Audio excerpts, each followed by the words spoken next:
You live here? Yes. Well, maybe you know what a zombie is. When a person dies and is buried, it seems there are certain voodoo priests who have the power to bring him back to life. Horrible. It's worse than horrible because a zombie has no will of his own. You see them sometimes walking around blindly with dead eyes, following orders, not knowing what they do, not caring.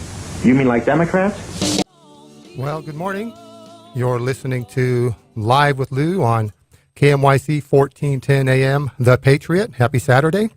Obviously, I am not Lou. My name is Santos Vigil. I am Lou's board op. And Lou's out of town this weekend. As a matter of fact, he's out of the country. Actually, he's out of the hemisphere. He's down in Vietnam on a cigarette and coffee run. And while he's down there, he's going to engage in a little kingdom business. And so we have a stand-in host today. Last week, Lou announced that Liberty's lobbyist and constitutional scholar Chris Ann Hall was going to sit in for him, but she had a family emergency, so she had to cancel not only Lou's appearance, but all of her appearances. So keep her in your prayers. And we've got a very capable substitute that we flew in from Australia. His name is Phil Enright. You've heard him fill in, or stand in, as they say down there, for Lou in the past, and he brought himself a co-host. David Hobbs is going to join Phil today. And before I throw the show over to them, I want to thank our Lou sponsors, I should say. Greenitz Construction, you know Dave Greenitz. He's a good friend of Lou's. They've known each other for some 40 years or so. And we are thankful that Dave and his crew helped get the show on the air. And Dave is not only a contractor, but he's an artist. You know, he's done some work on our house before, and if you go to his website, greenitzconstruction.com, you'll see some of the work he's done in this area, and that they are works of art. So go to greenitzconstruction.com, or you can also call him at 682-9602. The plumbing doctor has also been with the show since day one. That's Ted Holmes' operation. And if you are in need of a feel-good plumbing experience, call the plumbing doctor at 671-911. So we thank those guys for supporting Live with Lou from the get-go. And lately we brought on a couple of new sponsors. The first one is Elite Universal Security. The mission at Elite Universal Security, they also have an academy called API Academy. And their mission is to provide professional and practical training that the Guard can utilize in the field. They are a private security guard operation. So if you have an event or a business where you need private security because the local police department won't provide it, or just one of those events that aren't big enough for a city to provide security, you can call Elite Universal Security at 749-0280, or you can visit their website at eliteuniversalsecurity.com. That's all one word, eliteuniversalsecurity.com. They also have an academy for schooling on how to become a security guard. It's called API Academy. That web address is api-academy.com, and they provide practical training that the Guard can utilize in the field. They teach courses in full compliance with the requirements mandated by the Bureau of Security and Investigative Services, known as BSIS. And some of the training they provide is exposed and CCW firearms training, guard card training, pepper spray training, handcuffing training, taser certified training, de-escalation of force training, and annual security guard training. Security is a great stepping stone for anyone looking to get into law enforcement. In security people, you learn about proper documentation and building good public relations. There are people currently working in the security field while going to school for criminal justice and or law enforcement. If anyone is in need of assistance to pay for the course for their guard card, Elite Universal Security will work with the local one-stops, or does work with the local one-stops, and if a person qualifies for their programs, they can receive most or all of their training at no cost to them. Another sponsor that has come on board recently is the Sutter Buttes Tea Party Patriots, and they meet the first and third Monday of every month out at the Church of Glad Tidings at 1179 Eager Road. That's conveniently located right between Highway 99 and Live Oak Boulevard on Eager Road. So if you're driving north on Highway 99 or Live Oak Boulevard, get off at Eager Road, and you can't miss it. Just if you're going up 99, take a right. If you're going up Live Oak Boulevard, take a left. Take the first exit or the first driveway to the north end. It's the first building on the left. It's building number 200. It's a red brick building, and they meet at the meeting starts at 6:30, but you should get there at 6 o'clock to get a good seat. And they have refreshments and all kinds of good stuff going on for you. Raffle tickets you can buy. They usually have some sort of prize to give away. I don't know what they're giving away at the next meeting, so I won't mention it. But it's usually things along the lines of ammunition, go bag, implements, things like that, prepper type things. But their next meeting is going to be on Monday, February 5th, and their guest is going to be David Wolf of the Howard Jarvis Taxpayer Association, who will be speaking about what's going on with your taxes, along with a number of other topics, I'm sure. David Wolf has worked for 11 years with the Howard Jarvis Taxpayers Association as their legislative director. In that capacity, he is in the state capitol, continuously writing position letters and testifying on hundreds of bills. Dozens of these would have demolished the protections of Prop 13, leading to higher taxes for millions of property owners. His other responsibilities include putting together an annual report card for all 120 legislators, speeches to local taxpayer groups, and contributing to the HJTA quarterly publication called Taxing Times. He has also worked on a variety of initiative campaigns, including the effort to defeat taxes and advocate for property rights. Also coming up at a future meeting, I believe this is the Monday, this would be the 19th, they will have John Cox, who was the Republican gubernatorial candidate, speaking on that night. So that's the Sutter Buttes Tea Party Patriots. Go check them out. Monday, February 5th is our next meeting, 6:30 p.m. at Church of Glad Tidings, Building 200. Well, all right.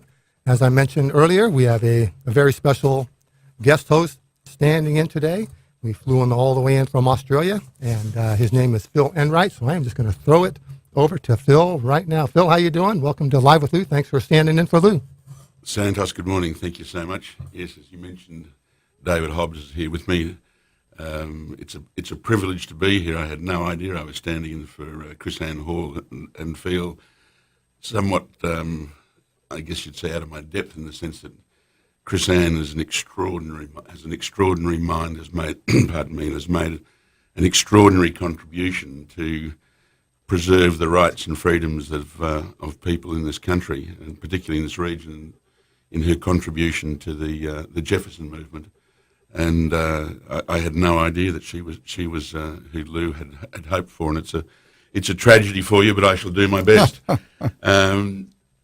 Yes, today is a somewhat special day for all Americans, in the sense that this is the first anniversary of Donald Trump's presidency, the anniversary of it, and it's been an extraordinary journey that he has embarked upon. Well, it was extraordinary before he even started, before he was sworn in. Yes. There was nothing at all that was of his nomination and his election that was what you'd call, pardon me, had any precedent, and it certainly has continued down that pathway. So this morning I'm going to start by giving you an outsider's perspective, although I've been now living here in the States for a few years. I've been going back and forth to Australia 3, 4, 5 times a year, and obviously staying in touch with my home country. And the perspective that I get of this country, and the perspective that I see that Australians and outsiders get of this country, is something I think you might be interested in, because I know that the what I term the limousine left of American politics, the Democrats, Liberal Democrats, like to promote the notion that Donald Trump is a great embarrassment to this country, and at times it's there's been some, I guess you'd say, there's been some accuracy and some merit in that criticism, but I've been seeing in very recent times, I think since he passed his tax package, was probably what heralded it, a huge change in the perception of Trump from my country, and I suspect throughout the Western world. So we're going to talk about, as I say, the first year of Trump, the things that the journey that he's been on, and then we'll come to talking about local government, the Marysville, Yuba City, Yuba Sutter, 4 seats of government in 2 miles, which as an outsider to this region seems to be nothing short of absolute insanity and over-government to me. I can't believe that in such a tiny area there are 4 seats of government, there are 4 police services, and there's still the California Highway Patrol, and from what I can see, there's nothing but hopeless government in this region. You only see a very occasional spark of possible change, but then it gets extinguished almost as quickly as you see the spark. At least that's been my experience since I think it was about 2012 when I first moved into the area and became somewhat active in the public life of the area in trying to then. About 18 months ago to sponsor and support the election of my good friend on the other side of the table, David Hobbs, to a lead position in the Marysville City Council. And our second candidate was Stephanie McKenzie, who was elected. And more's the pity that you weren't elected. I mean, I had tried to talk Lou into standing for council on a number of occasions over the last so have I. Probably 3 or 4 years that I've known Lou. Lou was the first, I guess you'd say, person of some public standing that I came into contact with when I came into this area, and he and I have become pretty good friends ever since. And the contribution that Lou has made via this program, via his work with the Territorial Dispatch, but more significantly for a lot of the people in this area through his TIP program, the Trauma Intervention Program, that he's been running single-handedly virtually for years now, and it's a magnificent service that he runs. Plus his contribution at the prison in helping, they're still prisoners, but approaching parole. To build a life, and he and I are continuing to work on that. So Lou would have been, I think, the ideal person for mayor. God knows the garbage we've had and still have are a real tragedy, and they are. I mean, they've how many years has Samoa been in power now as mayor? Well, he's starting his second term. He started his second term a year ago. So which means what this is? About 5 years. Right. And in 5 years, he's managed to do no strategic plan whatsoever. In fact, I was just reflecting this morning, and we'll come back to this in more depth, but I was reflecting this morning that there have been two big initiatives that have been talked about in Marysville in the time that I've been associated with the local politics or involved in it. And the first one was the one that came with the election of Samoa and the appointment of Munchheimer, the city manager, was this thing called Bounce Back. Yeah, Bounce Back. I mean, that's never yet bounced. It's never bounced. And I don't know if it's ever going to come back. And now that city manager Munchheimer has been lost without trace, following a few disgraces and so on being exposed, and he obviously was starting to feel the chill wind of some of his shenanigans that may be exposed. He made a timely exit. Yeah. But and I suspect that Bounce Back will be allowed to exit with him without much further discussion. That would be my guess. Yeah, well, you've been attending most every council meeting, certainly for the last couple of years, I think. I've attended every council meeting now for 13 months. Is that right? Yeah. So you know just how hopeless they are, better than anyone. Have you seen any initiative that's ever gone anywhere, David? Well, it depends. One thing we saw recently, which I actually was somewhat impressed with, is this whole thing about dogs became a big issue all of a sudden, and people just were packing the council chambers every meeting and complaining about stray dogs and wild dogs and dangerous dogs, and they were afraid to walk in Marysville, and they were afraid to walk their dog because it'd be attacked, and it was. But I got to admit, the council got right on it, and they're hiring an animal control officer, and they responded pretty well to the people's complaints. So. Has the dog problem been solved, though?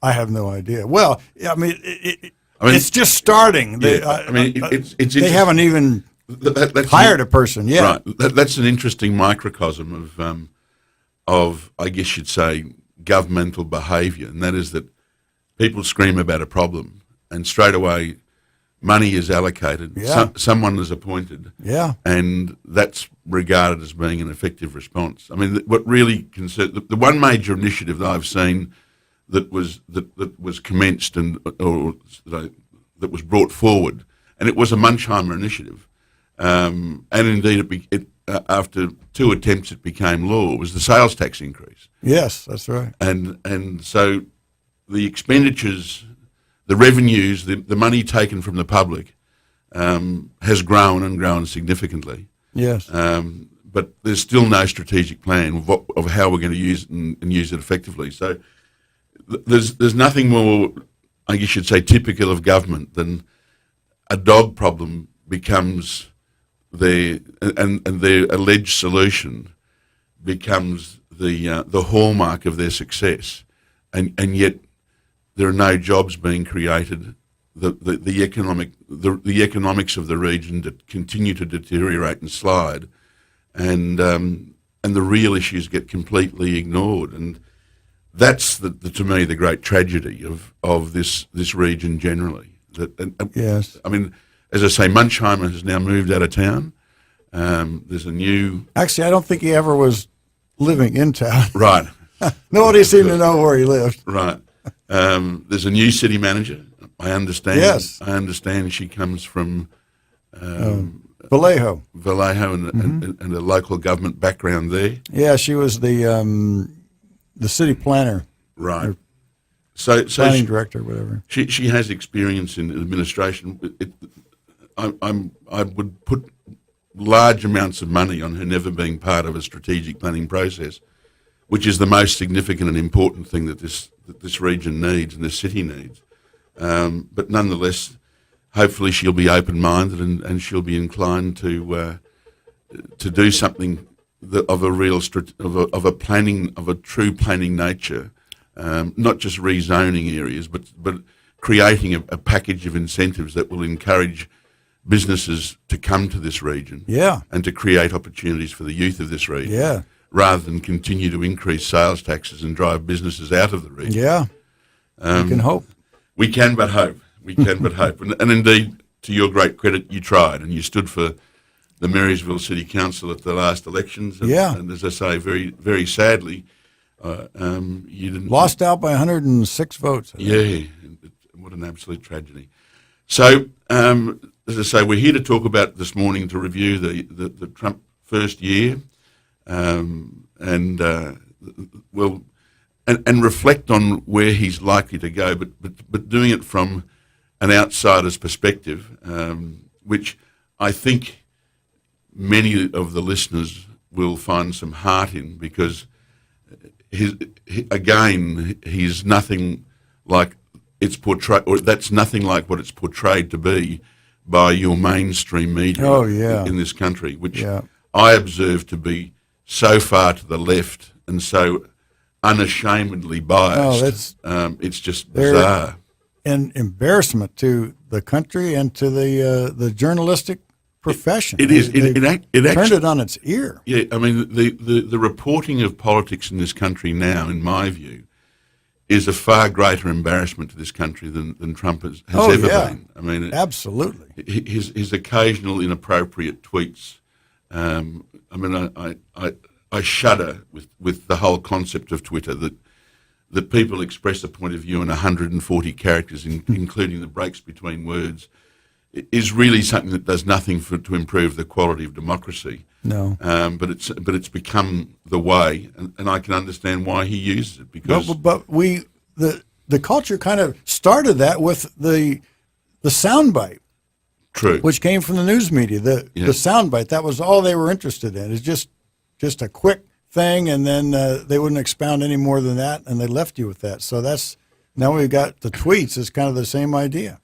And that soundbite has taken so many forms ever since then. And again, they're totally unapologetic. I mean, last night for about 5 minutes before I put my head on the pillow to try and catch up on some much-needed sleep, I saw the introduction to that one of those late-night shows with the guy who's I can't remember his name, but he's got that funny ear. Looks he's got one pixie ear. Is it what's the guy who took over from Letterman? What's his name? Colbert. Yeah, Colbert. Oh, yeah. Stephen Colbert. Yeah. I find him extraordinary. I mean, it's just the most unashamed, one-dimensional, one-sided perspective of politics that. I mean, there's no attempt at balance. No. And if the other side were holier than thou, you could understand that. But the other side has been so exposed to being so corrupt. I mean, that anyone could seriously think Hillary would be a good person for president is absolutely escapes me. But we'll come back and talk about all that. As I say, we'll look long and hard at that. We will, as I say, go through to then the local scene and reflect more on it, and talk about. I've identified one person who I think may well be a worthwhile candidate. Hopefully, she stands at the upcoming elections. She stood before, and hopefully, she'll stand again. And she's something of a driving little force and dynamo in the region. That's Liz Savant, is who I speak of. Oh yeah. Who seems to have her head screwed on fairly well, and needs some good support. And we'll talk about that. But they're our two main topics that we'll be covering, as I say, and from an outsider's perspective. So we'll take a break and be back with you shortly.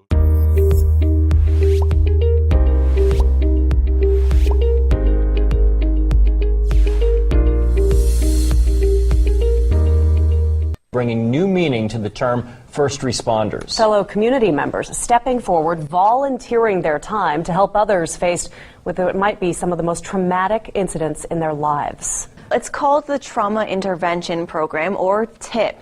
It's been used in communities across the United States for years, and its volunteers have been dispatched to provide what they call emotional first aid. A collaboration between police, paramedics, fire departments, and even hospital staff. is making sure residents are emotionally taken care of in a time of crisis. Residents are volunteering their time with the Trauma Intervention Program, or TIP, dispatched to the scene of a fire, accident, or death to focus on the emotional needs of those left behind. It's just being there and being comforting, like a good friend or an extension of your family. Ready to assist, sit, and listen to community members in a time of tragedy. To learn more about the Trauma Intervention Program, visit yubasuttertip.org or call 673-93.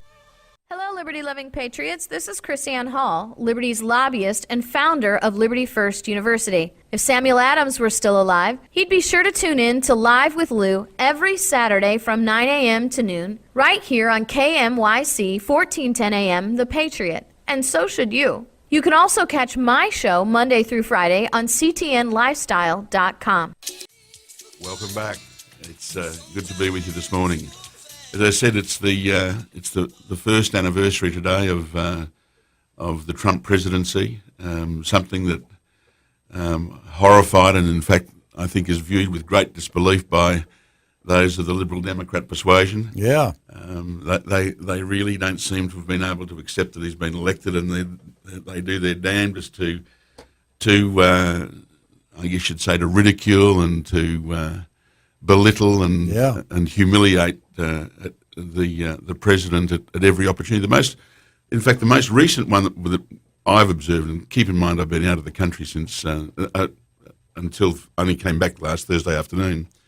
Was the amazing nonsense that was made of what I consider to be, and indeed, as I'll share with you, the Australian perspective, and indeed the Australian media perspective as well as public perspective of that, is where he described some African nations as SH1T holes, and did that within the confines of a meeting in the White House, which was attended by one, I think, Democrat senator or congressman, who immediately took it public, and an avalanche of accusations of racism were then directed at President Trump, and it was described as being a major incident. I think our listeners out there will probably be relieved to hear that wasn't the spin that was put on it by the Australian media or indeed the Australian public. I mean, Australia has walked pretty much hand in hand with this country for most of the last century. Yeah, we've been good friends. And we're not disposed to throwing this country overboard, or indeed its president, particularly when he makes a statement that's fairly accurate. Yeah. I mean, he actually expressed a sentiment that is shared by, without any shadow of a doubt, I can say, most Australians. Yeah. So the Australian media was never, ever going to join this bunch of jackals that you have over here, calling for his head on the basis that he actually told the truth. Yeah. There was nothing racist in what he said. No. I mean, we have a number of nations around us that aren't a lot different to the ones he was talking about in Africa. And by that I mean they're nations of wonderful, good, hard-working citizens, and mainly peasants, completely abused and by the most corrupt regimes that you could ever imagine. Yeah.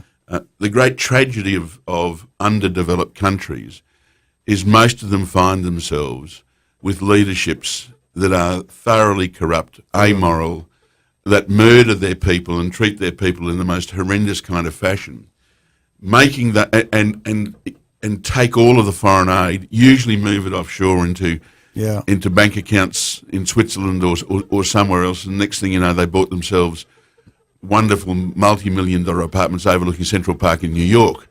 I mean, that is the typical behaviour of the dictatorships of these countries to whom Donald Trump was referring. Yeah.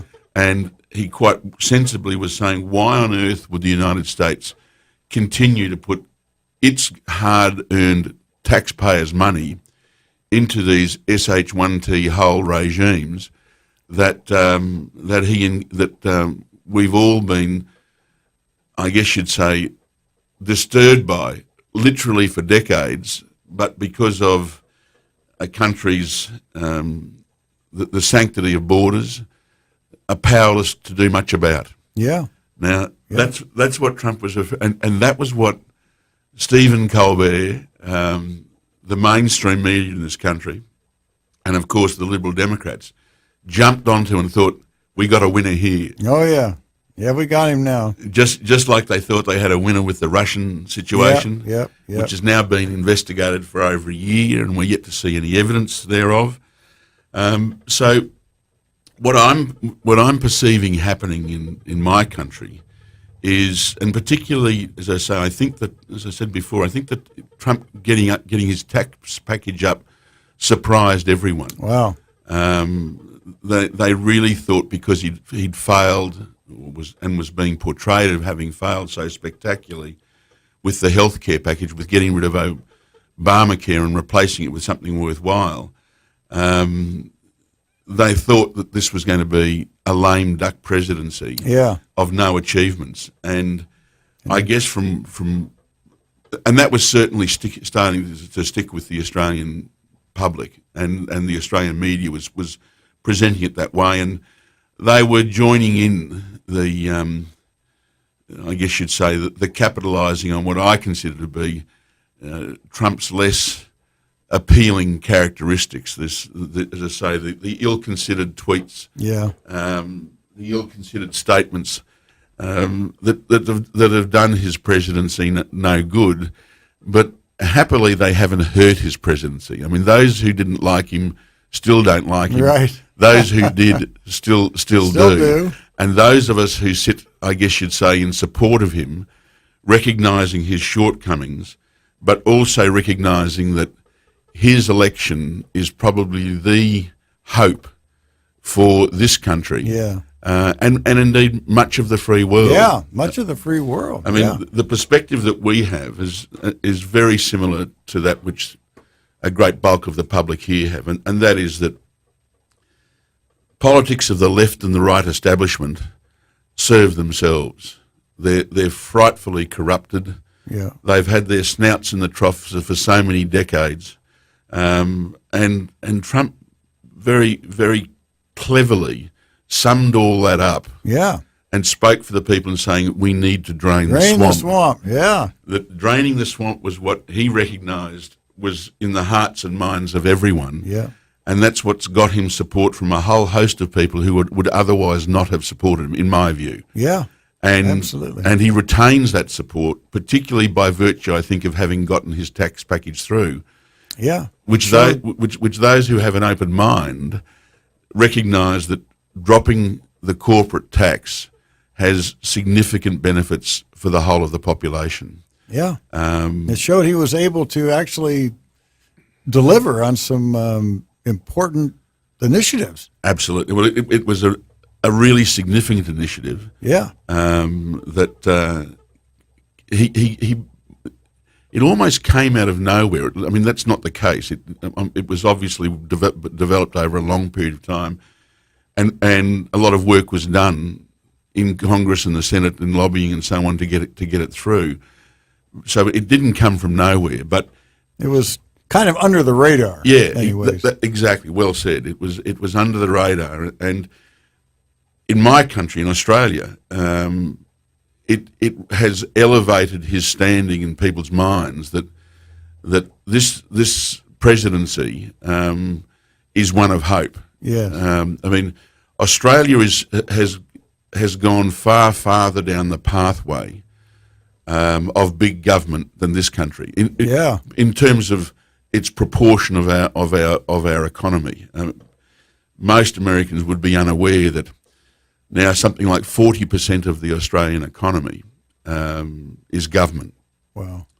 What has allowed that to happen has been initially our primary industry of cattle, wool, wheat exports to the rest of the world, and since the 1970s, the strength of our mining and minerals sector, now very much coal and iron ore being exported to China and India, have given us a balance of payments and a standard of living that we could never have if it were not for those industries that 99% of our population have nothing to do with. Yeah. I mean, they're off in remote Australia where there are nothing but kangaroos and dust, and emus and God knows what else.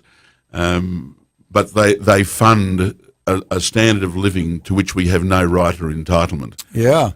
Other than we were lucky enough to be born in what's been described as the lucky country, and that's produced that enormous wealth. But the reality is, in terms of the decline of Australia as an economy, and we were once one of the 5 strongest economies in the world. Oh, is that right? We're now down around 30-something and slipping fast.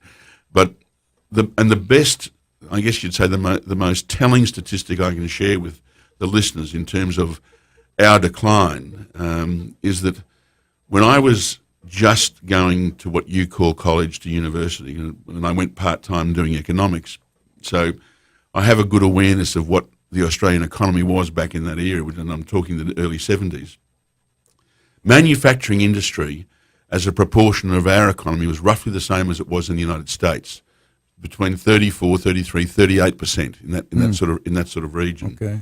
Now, while in the United States, the composition of the manufacturing industry has changed dramatically, nonetheless, manufacturing remains much the same proportion of your economy as it did back then, which is a statistic that would surprise a lot of Americans. Yeah, really. But that's the reality.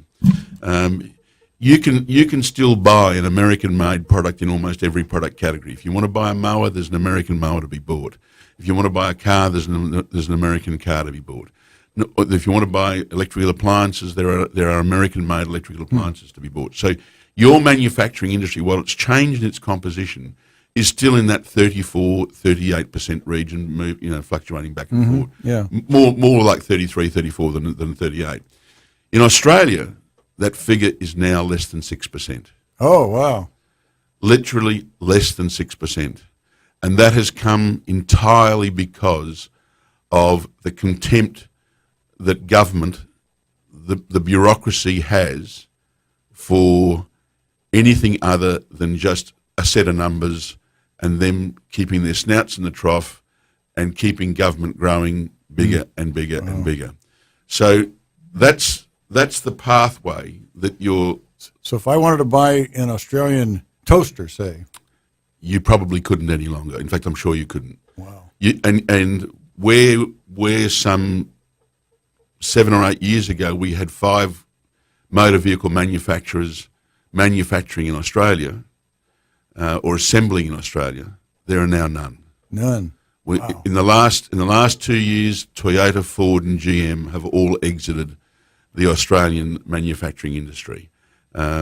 We made cars and actually used to export them to the United States, and all of that's happened because our mineral wealth has been so great that up until 12 months ago, the Australian and US dollars were on parity. Wow.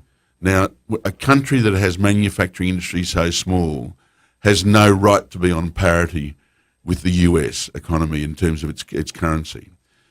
And that's well proven by the fact that now the Australian dollar hovers between 70 and 80 cents US, and has a good chance of going lower. What determines the success of the Australian economy has nothing to do with who sits in Canberra, where our capital is, our seat of federal government.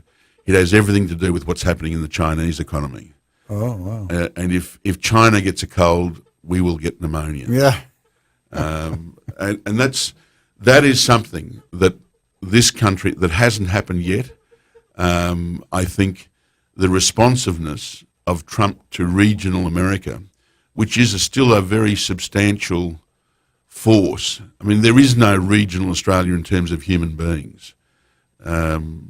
Regional Australia has been cleaned out of people. That when I was a child, most everyone had relatives living in the country. Most everyone had a relative that was on a farm somewhere, so you could go to and have a farming experience for a holiday. Now the size of the farms has risen dramatically as people have left and exited, and it's now very much massive corporate holdings and technology, and very, very few people, which is why Australia's farming sector is still the most efficient in the world. We are the lowest cost producer. Wow. Our farmers enjoy no subsidies whatsoever. Really? None whatsoever. Wow. They get abuse uphill and down dale from government because government thinks that they can screw the farmer and still the farmer will continue to exist. Yeah. Not surprisingly, the suicide rate in farmers is the highest of any group in the country. Really? Not exactly. Wow. Farmers, and that's been the case for the last decade. It is an absolute tragedy. The average age of farmers in Australia is now nearly 60. So our farming sector and our rural sector has been decimated by big government that just is totally seated in the large cities where the great bulk of the population are living in one way or another off government. I mean, I counted recently that in my immediate family there are 17 people who are employed, who have jobs in one way, shape or form, but generating income. Of those 17, 14 derive their income either directly or indirectly from government. Wow. Oh, my God. So only 3 of us are generating our income from non-government activity. Wow. Now, the great bulk of them, of my family, are in the health and education sector. And they are the 2 most costly areas of government, and they have become the 2 most inefficient areas of government. So much like this country. Absolutely. In fact, I'm now going to turn to talk about that here in this country. And this is an outsider's perspective from a country where our health system is vastly different and a fraction of the cost of what it is here. And I'll identify, I think, why that is, because the answer is very simple.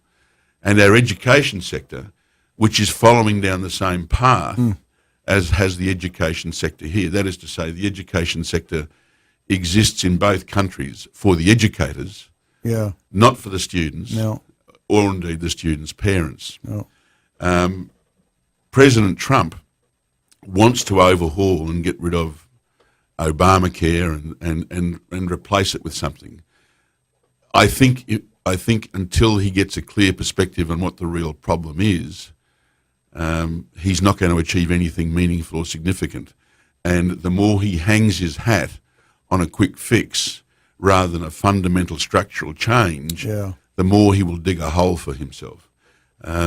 His presidency happily hasn't been buried by his failure to materially change the health sector. And if he has any sense, he won't allow himself to ever put himself in the place again where the success or failure of his presidency has to do with what he achieves with the health sector. To clarify for you why I say this is out of control and not a simple fix, if I, on my kind of income, in the United States, take out private health insurance, the cost to me is going to be well over $15,000 a year. Well over $15,000. The cost to me of full health insurance in Australia, I've only just paid it a few months ago, is $2,400 a year. Wow. Not a month, but a year. Now, that, and the reason for that being that difference being the case, in my observation, and I have a sister who's a physiotherapist, I have a brother who's a doctor, I have a brother-in-law who is an ophthalmologist, and I've done quite a deal of consulting work with the medical specialists and their bodies. I've been on the board of a public hospital and its fundraising foundation, and I've had that kind of involvement ever since the early 1990s. So the health sector is not something with which I'm unfamiliar in our country. Right. The reality is the reason for the difference I've observed is that our health insurers are almost all cooperatives. They're owned by their members. They're not driven. They're not driven by the profit incentive. And as Thomas Jefferson pointed out on numerous occasions at the time this country was being founded, the things to be really afraid of, that this country had to be careful of, was big government, big banks, and big corporations. And health insurers dominate that last category very, very substantially. Big corporations. But they are all big corporations. They exist for their own profits, and the average tenure of their CEOs and their senior executives probably isn't all that long, and their compensation is almost entirely driven by what's in the shareholders' interests and has nothing to do with the patient's interest. Yeah. They operate in the health field where they're dealing with the least sophisticated and aware professionals you'll ever come across. There is no one in my experience who's quite so naive as a medical specialist. Oh, really? Well, he lives in a world where his income is driven by forces that he doesn't understand, but it allows him to afford himself the best standard of living you could ever imagine. Yeah. On top of that, you've got powerful unions who drive up the cost of administration and the what you might call the allied health professionals, the nurses and so on. And so you have people being paid way beyond their expectation. And they must feel, the average nursing sister here must pinch herself when she gets out of bed in the morning and say, how was I so lucky? Yeah. Because her counterpart in Australia, who still earns a very good income, but earns substantially less than the nursing sister who gets out of bed here in the United States. The doctors, the whole box and dice and shooting match, there is no control over it because it just keeps getting on charge to those who can least afford it, the general public. And the trouble with overpaying people like that, like you're talking about, is that after a while, in their mind, it becomes an entitlement. Absolutely. That's what they're entitled to. David, you've nailed it. I mean, and that's the great tragedy. I mean, it's the great weakness of our system that now our politicians, for the most part, have no experience of running any large organisation.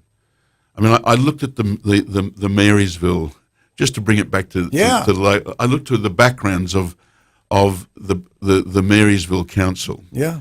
And you've got one person who was a retail assistant. Yeah. In one of your failing departmental store chains. You've got another who's a teacher. You've got another who's an employee of government. Another who's an ex-employee of government. I'm trying to think who the fifth one is. Oh, yeah, and the fifth one's always been a government employee. So there is not one person there who really has managed a business with a number of employees that's competing in a marketplace. Yeah. So they have no perspective whatsoever of that part of the economy that creates the jobs and the real wealth. And yet now they control spending of about $7 million a year. Yep. And they have, I think there's 50-some employees in Marysville, so they have a number of employees. They spend a lot of money, and they have no experience in doing that, especially the discipline of having to come up with a profit. That's you right. have to make a profit. It's not just spending money. You've got to spend money to generate money, or it's all gone. The great tragedy is that the whole system of government and the bureaucracy is, this is what we spent last year. Yeah. So we need to increase wages. We need this. So this is minimally what we must get next year. Yeah. And that's the consideration process. None of it, and it's all done in a vacuum of no accountability. Yeah. So we will talk more about that, but we're about to go to a break, and then we'll come back and reflect more on the first year of the Trump's presidency, as I say, from the perspective of Down Under.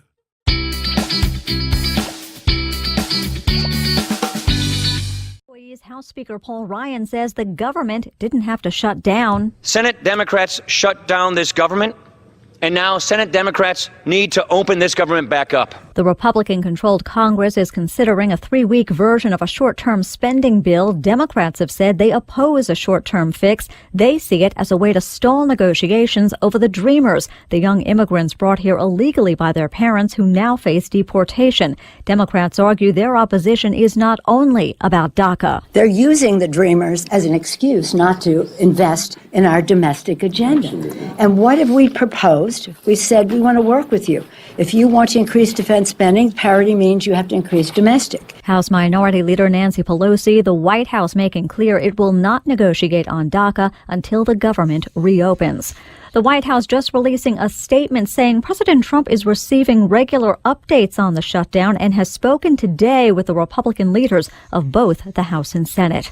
Across the country and around the world, women are out in force, marching for female empowerment. Many of them also denouncing President Trump, just like they did 1 year ago after his inauguration. I'm here because I have to be. Things have gotten way worse than I ever thought that they would, and I'm afraid that our government's being eroded. That woman at a demonstration in the nation's capital. Some 250 events will happen globally over the weekend.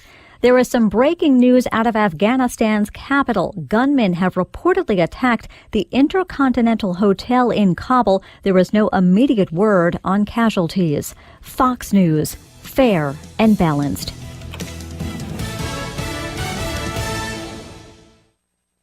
Unexpected reactions to smart financial decisions brought to you by feedthepig.org.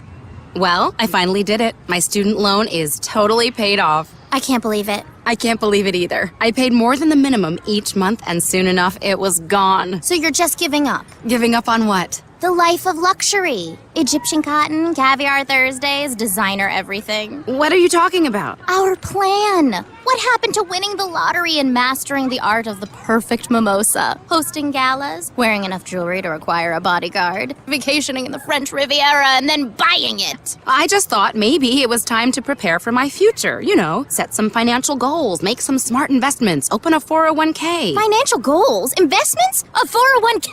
You are horrifying right now. Listen, if winning the lottery were easy, everyone would do it. When it comes to financial stability, don't get left behind. Get tools and tips for saving at feedthepig.org. This message brought to you by the American Institute of CPAs and the Ad Council.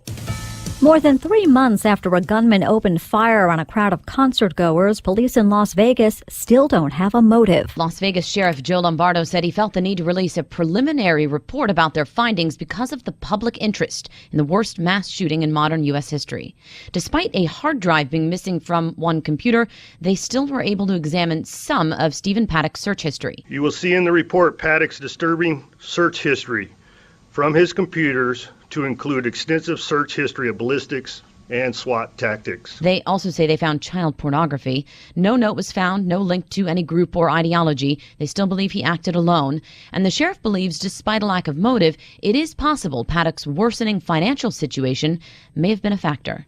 Jessica Rosenthal, Fox News. California can expect an appeal from a woman who once killed for cult leader Charles Manson. Leslie Van Houten has again been denied parole by the governor. Governor Jerry Brown reversed a parole board's recommendation that Van Houten be released from her life sentence, saying she still lays too much of the blame for the murders on Manson. No one who took part in the Tate LaBianca murders has been released from prison. Fox's Carmen Roberts. Social media for many is a source for news, and now one giant in the industry is taking steps to stay accurate. Facebook saying it will boost news sources that its users rate as trustworthy in surveys. The company, a major source of news for its users, has struggled to deal with an uproar over so-called fake news and posts later tracked to Russia made to influence the 2016 elections. CEO Mark Zuckerberg posting on his blog, the company is surveying users about their familiarity with and trust in news sources, and that data will influence what others see in their news feeds. Lisa Lacera, Fox News. And in New York, I'm Pam Puso, Fox News Radio.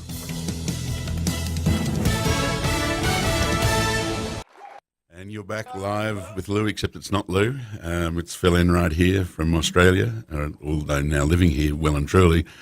Standing in for Lou, who's taking the word of God to Vietnam and places far afield, as he does so magnificently. Just in the break, David mentioned to me that Australia must be fairly vulnerable. Yeah, you said like 6 or 7% of the economy now is all that the manufacturing is? Less than 6. Less than 6, exactly. Yeah. So that means that they have to import almost everything that you need has to come in from overseas someplace. It's extraordinary. In fact, it's one of the best kept secrets from the Australian public is just how vulnerable we are. We have 17 days only of supplies of fuel. Yeah, because you're an island. Exactly. You have no land transportation from any other country. That's right. We have 17 days only of fuel. We have, that's motor fuel for cars and trucks. We have less than 14 days of aviation fuel.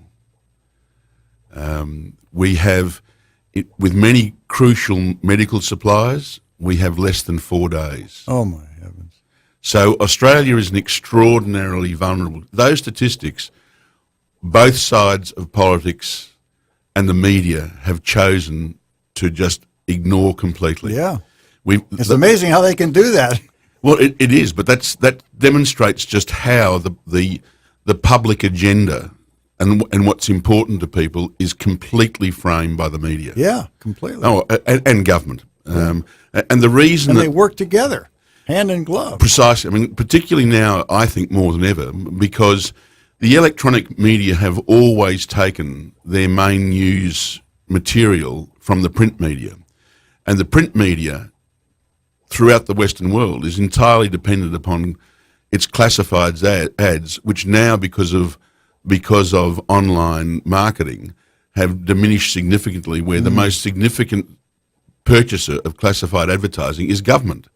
Really? So, absolutely. I mean, I didn't know that. For the Territorial Dispatch, how it exists is a miracle because it gets so little support from the local government here, be it the city of Marysville or Yuba City, or indeed Sutter and Yuba County. My understanding is the Territorial Dispatch gets very little revenue from those sources. Yeah, almost all goes to the Appeal Democrat. Yeah, that's true. Which is why the Appeal Democrat is effectively the PR service of local government here. Yeah, and because the Territorial Dispatch is truly independent and critical of government, Lou most notably, they get no money. They're starved. I mean, John Missler, who is the publisher and editor of the paper, has gone and put the case forward whereby the counties and the two counties and the two cities can dramatically reduce their classified advertising costs by using his newspaper, but they don't. And not only that, but the legal advertising that the city is required to do to advertise for bids or different legal. That's right. Well, that's what I'm referring to. Yeah, all that classified advertising. The law just states that it has to be made in a newspaper that. That's right. That whatever it circulates through its geographical area, basically. Which the Territorial Dispatch meets those requirements, and he has significantly better rates, but they won't go to him. That they go to the Appeal Democrat. That's right. And spend more money because it's not their money anyways. Exactly. They don't care. To come back to the point that we started with is that the whole dynamics now have changed dramatically to make representative government so much less representative than it has ever been. And of course, Trump's presidency has occurred because more and more people are more and more aware that the establishment, right and left, have no interest in changing the status quo. No. And yet the status quo is just crucifying the people of this country. Yeah. If you don't have your snout in the trough, you're being worked over phenomenally by government to fund it for those who do have their snout in the trough, and it's that simple, and that's the same in Australia as it is here, disturbingly so. Sadly, here you've got 4 levels of government not the three that we have. We have federal, and our federal government is much more powerful than is your federal government, which is a hugely disturbing reality for us. Our states don't have the powers that the states do have here, and I hope they never ever lose. We then have the state, and we only have 6 states. We have a total of 7 police forces, 6 state police forces in the Australian Federal Police. 7 police forces we have, literally just a bit more than double, sorry, not even double the number that you have here in Yuba Sutter. You've got 4 here. We have the whole country? And we don't have bodies hanging from the rafters. I mean, the extraordinary thing is we have 7 police, and so they can all afford the best technology, the best forensics, all of the resources, because they're big enough to do the job.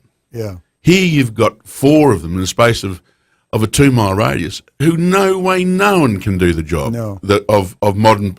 They just can't begin to afford the resources of modern day policing. All that stuff costs big money. Right. So you've got that situation, and then so you've got states, and then you have the local government. Now we have local government, and we don't differentiate between city and rural areas. We don't have county and city. Oh. We just have local regional governments, and they serve both purposes. In my state, we used to have, I don't know, I can't quote you the actual number, but it was a huge number of regional councils.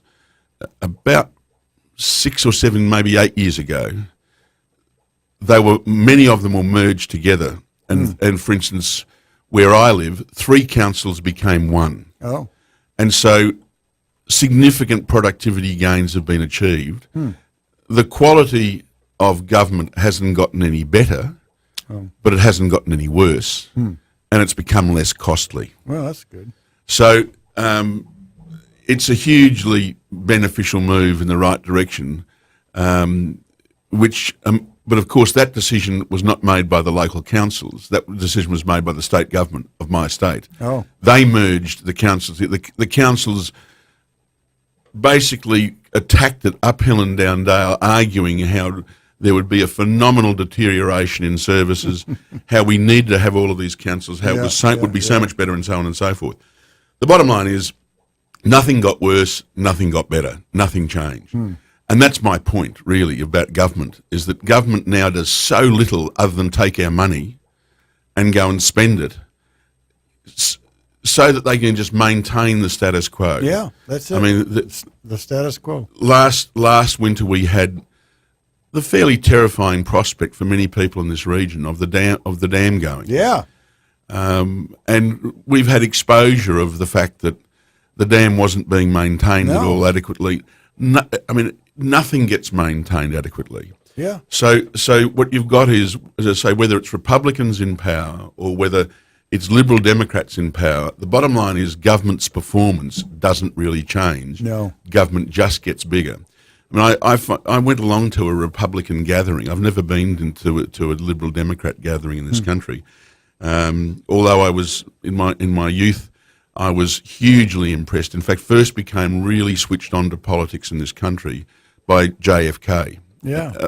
Not only was the whole of America in love with JFK, so was Australia. Yeah, I can imagine. I mean, and particularly is that this was only a matter of 15 years after the end of World War II.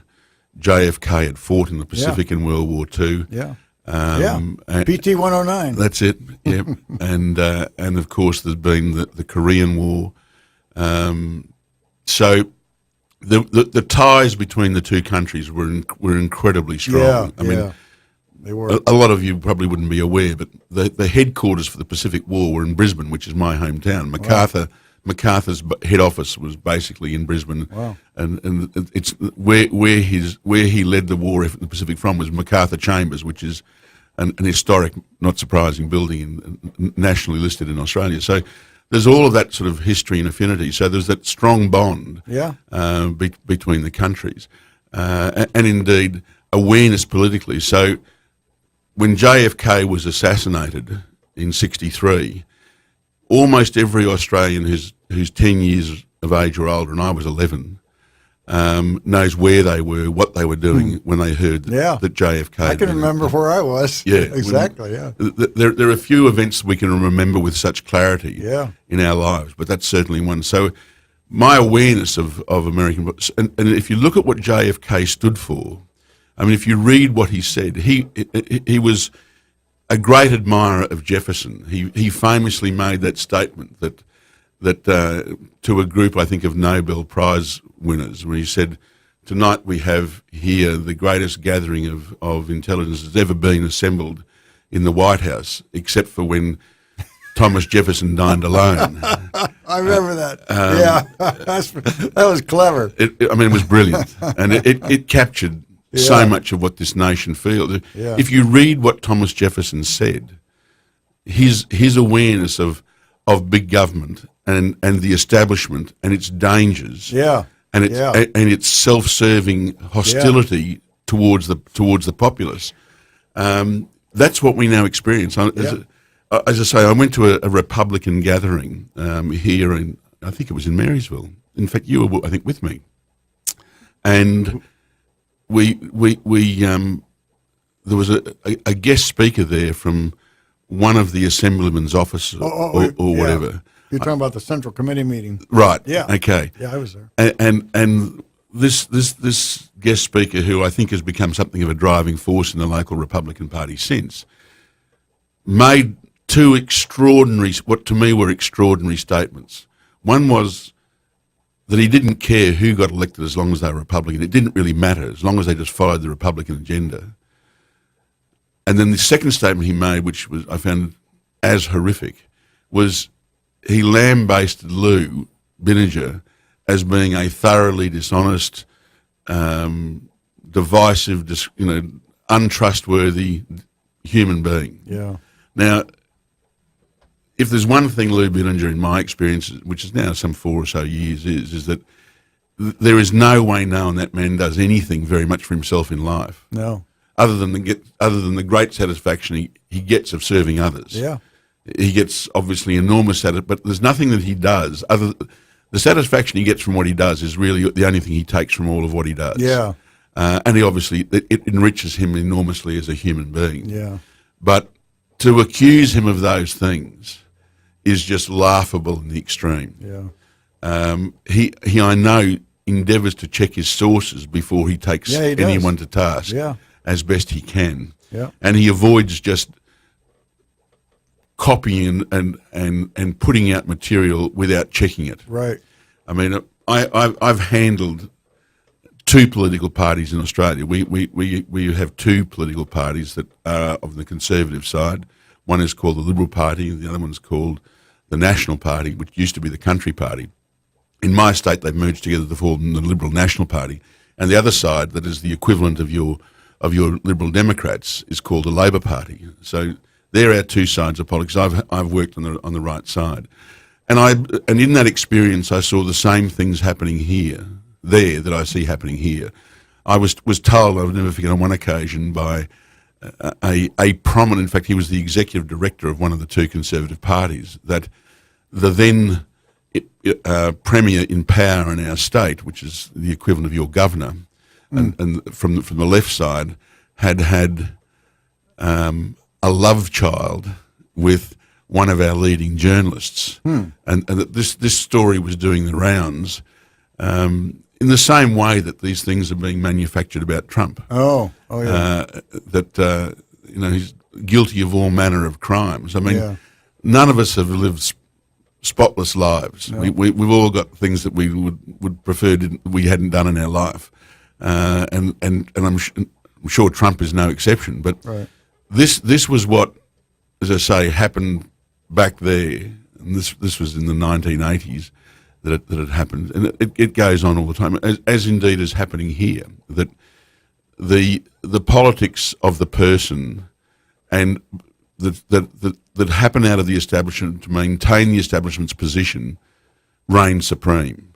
Yeah. There is no serious attempt by the establishment to advance our society. No. Because by doing that, there will be change. Yeah. and some of the players in the establishment Yeah. will not be doing as well. Change is unpredictable. Change is always unpredictable, and if you're an entrenched member of the establishment, Yeah. that's the last thing you want Yeah. because over time there is the need for change. Yeah. And so your country, my country, has become hugely inefficient. My country more so because government is so big, and the bigger government is, the less competitive Yeah. the country can be. Yep. And our competitiveness of the competitors of my country is only maintained in our rural sector by our farmers' returns being almost non-existent. Wow. They are just surviving. And as I say, they get no support from government. They get crucified by government. Wow. Here, because rural America is so significant in its economic contribution and so big, and because there are still plenty of Americans living in rural America, and they influence elections, as we just saw at the last time, the establishment doesn't have quite the same hold. Mm-hmm. And you had happen here the election of a president, which the establishment could not believe could happen. Yeah. I find it fascinating that many a commentator has made the observation that Trump probably has more or as many enemies in the establishment right as he has in the establishment left. Yeah. And I think that's been an eye-opener to many people that are somewhat neophytes in politics or on the local level is that Trump has as many enemies in his own party as he does from the Democrats or from the media. Yeah. And it's because it shows so clearly how they're at the top, they're all together. It doesn't matter if it's a Democrat or a Republican because they're all operating the same way and they all scratch each other's back sometimes under the table, but they all understand each other. They work together to maintain the status quo, which benefits all of them. Indeed.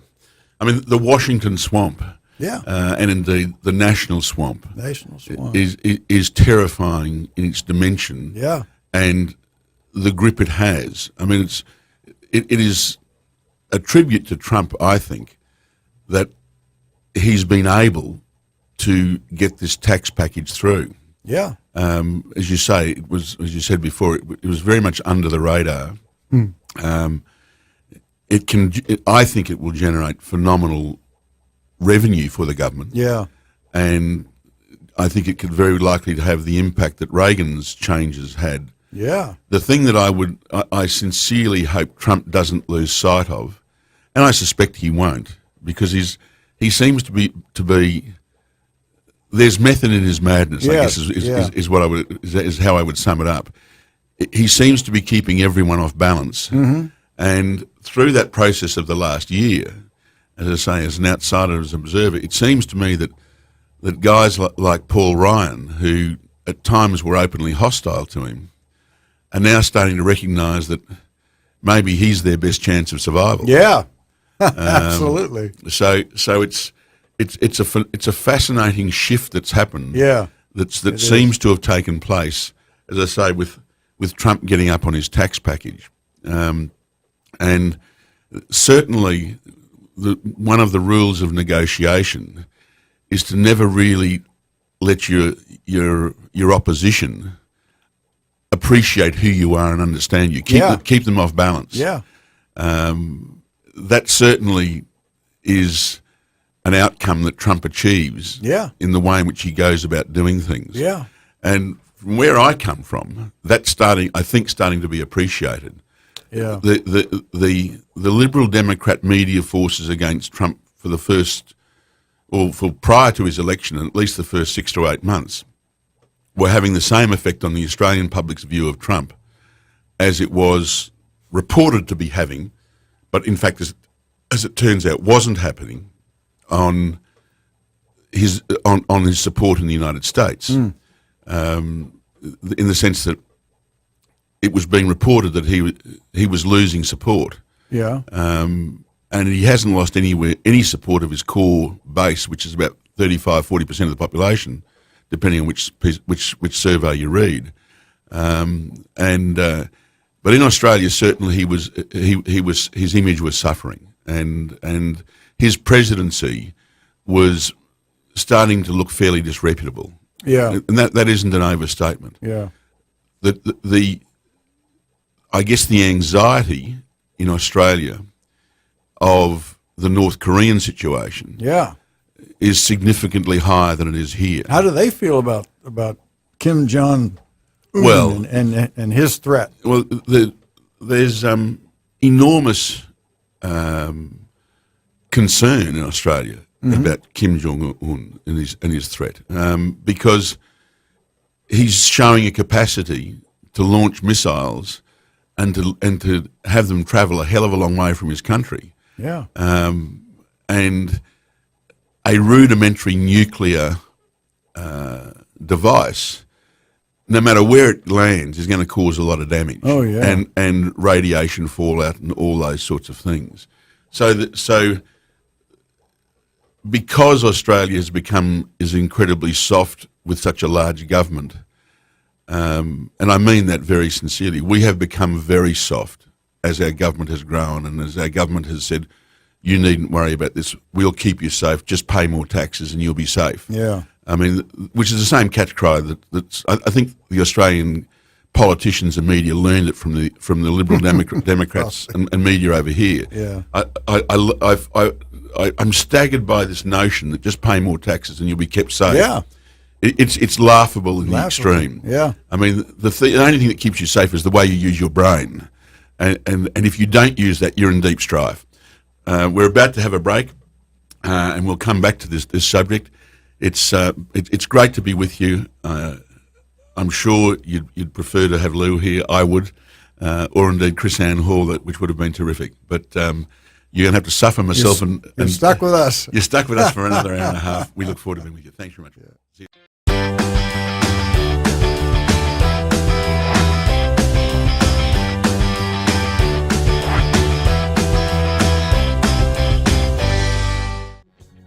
What a great piece of music. I love that stuff. Okay, you're back with Phil Enright and David Hobbs, standing in for Lou, who's over in Asia delivering the word.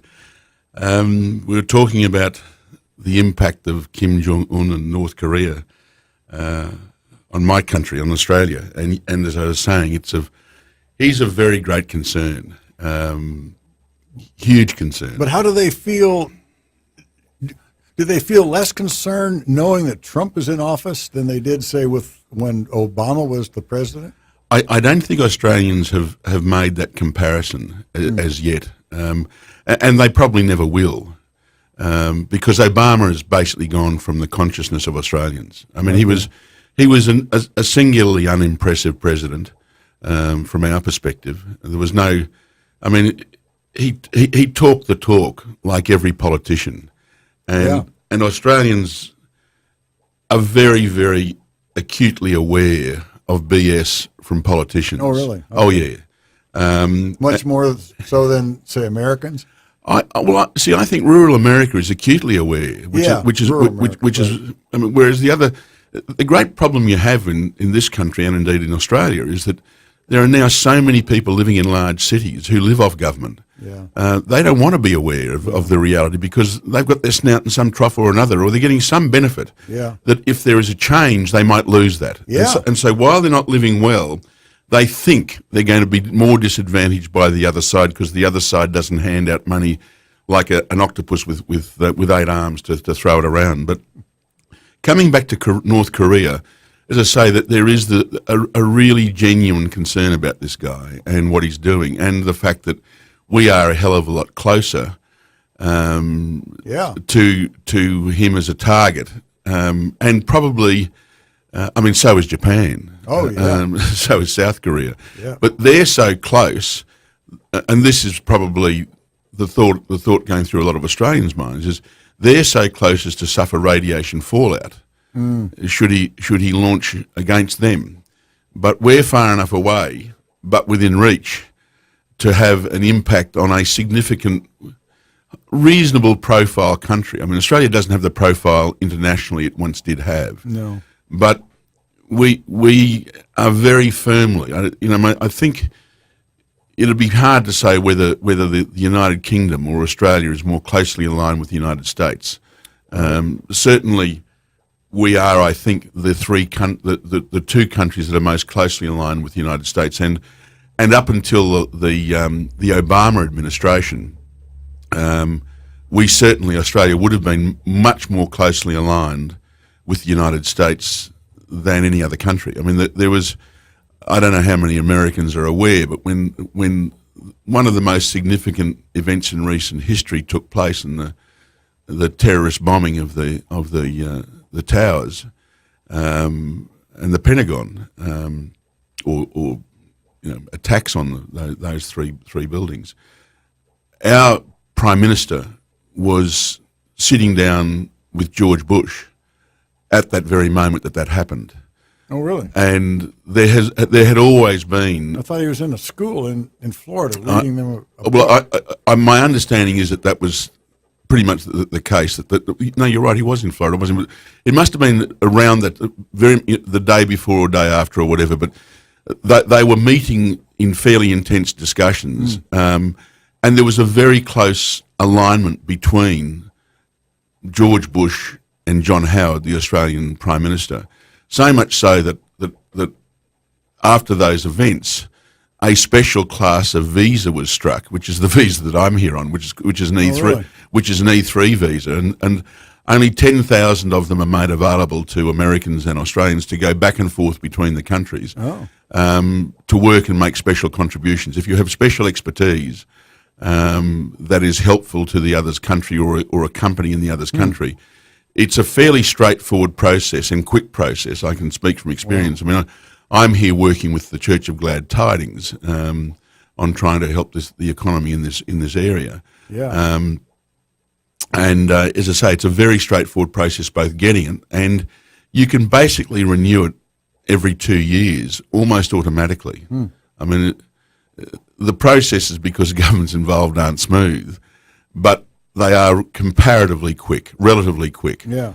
Certainly for getting any other, and that came out of that situation. So Australia's anxiety about North Korea, I guess, would be higher now than it would have been back in the days of Bush, of the Bush presidency, because of the Obama presidency, where Obama was pretty much indifferent to Australia. I mean, the close relationship that existed between the President and the Prime Minister of Australia basically ended with the Obama presidency coming in. Not because of there being any hostility or whatever. They weren't good mates. I mean, having as I said, being involved with politics at the most senior level in my country, and having worked with an American company for 10 years here in New York and Dallas, that was involved with I was with BBDO. I was a director of a company called Clemenger BBDO in Australia throughout the 1980s, and Clemenger BBDO is half owned by BBDO, which is the New York-based agency group, and the guy who was creative director of BBDO in New York did Reagan's campaigns. So there was a very close association between the company that I worked with and the Republican Party and Reagan's presidency. And as I say, I've had a lot to do with, obviously, with the two conservative political parties in Australia. So I've seen it all up fairly close and personal. And the bottom line is relationships, often between countries, come down to the relationships that exist between the leaders. Yeah, absolutely. So, and this is what I think Americans are afraid of in relation to, and when I say Americans, Liberal Democrat Americans are afraid of in relation to Trump's presidency, that because he's a somewhat erratic and abrasive character, that he's not going to get on with anyone, other than his base here in the United States. I wouldn't be too concerned about that as an American, but nor should you be. I mean, I think America is probably one of the most understood countries in the world, in spite of some very obvious facts. I mean, America is perceived to be a phenomenal colonist and exploiter of other countries, and to be acting always as a potential attacker and threat to foreign countries. Certainly the CIA has done nothing, or did nothing in the 80s and the 90s to prevent that perception from growing. Their activities left a lot to be desired, but to suggest that the CIA sets American foreign policy is obviously a nonsense, and it never has been the case. I mean, the reality is that the United States did not come into World War I until 1917. Right. After that war had been going for 3 years. Yep. The United States did not come in to World War II until December 7, 1941. Right. And you'd have to say it was dragged kicking and screaming into World War II by virtue of Pearl Harbor. Right. So this is not a country that goes looking for a fight. No, we never have. And I don't think that's ever changed. I mean, the notion, I'm now going to say something, and I certainly invite anyone who wants to phone up and have a discussion about it to do so. But and the number here is 742-5555. But the United States is, in its almost throughout this country, is perceived to have made a huge mistake in Vietnam, in going into Vietnam. Yeah. That is something that after the Vietnam War was over, I still didn't agree with. I thought that United States, and to a tiny extent Australia, were right to go into Vietnam. But I seriously questioned it in my own mind. I mean, the domino theory, which was an expression coined by Eisenhower, was it? I'm not sure who. I don't know who first came up with it. It was one of your presidents. Yeah. And it obviously would have been around the time of Vietnam or in the 60s. It was that we had to stop the communists somewhere. It was like falling dominoes. Each one pushes over the next one. So exactly. We had to get in there and stop the chain reaction. Right. Well, that theory is alleged to have been, and widely reported to have been, the reason that America became involved in Vietnam, to stop that happening, to draw the line in the sand in Vietnam. And it's been discredited in the hearts and minds of most Americans, I think, and it's been suggested, and from what I can see, is widely accepted to be the case, that America made a mistake in going to Vietnam. As I say, I've never bought that idea completely, and in fact, I've never bought it at all. But I've certainly been uncertain in my mind as to what was the way what should have been done back in that era, because mine was the last era of call up for Vietnam in Australia. We had a marble ballot, which I'll share with you if we have time. But the bottom line is, Vietnam was huge in Australia, even though we didn't have anything like the numbers of troops going into Vietnam that America did.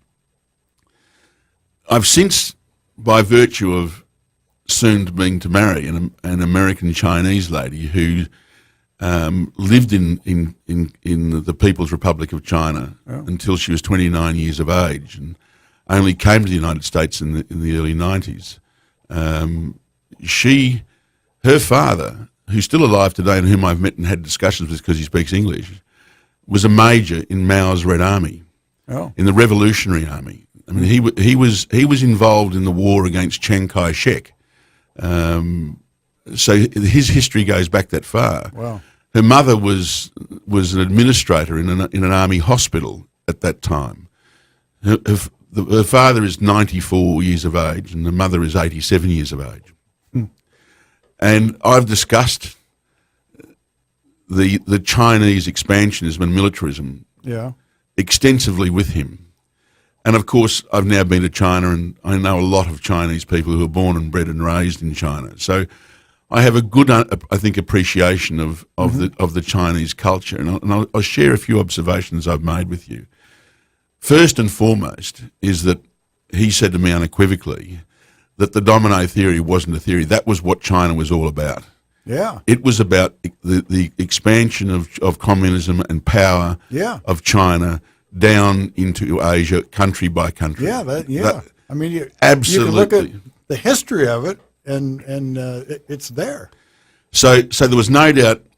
I mean, that's what it was. That's what they were all about. That's what they were. And the Chinese people... We had to draw a line in the sand someplace. Well, let me just share this with you. The Chinese people were totally supportive of that strategy. What's also true is today they are not much different. No. It's the same thing. It's just without the communism. Well, no. It's not without the communism. It's without the militarism. Oh, okay. What's changed, and Vietnam changed it, he says, is that the fact that they lost so many lives in Vietnam was what changed them from military expansionism to economic, political, and social expansionism. Okay. And that their enthusiasm for that has not changed one iota. No. In fact, this new leader of China is more committed and dragging more power around himself and implementing strategies more and more to achieve that end and that goal. They want to be the next world power for this century. Well, what's disturbing is they want to be, which to my understanding, America has never sought to be. They want to be the world power, not one of the world powers. Right. They want to be the world power, and that's what's disturbing. Yeah, they think it's the Chinese century. That's right, but they want to dominate and control the entire world. Yeah, I mean, absolutely. I asked my fiancée the question, and I said, I'm getting the sense that any land that China has occupied for no more than a week at any time in the last 2,000 years is now seen by the Chinese to be Chinese entitlement. Yeah. And she said, yes. Yes. That's it in a nutshell. Yeah. So that really is an incredible, and let me make this observation. Obama and the Liberal Democrats have no understanding of that at all. No.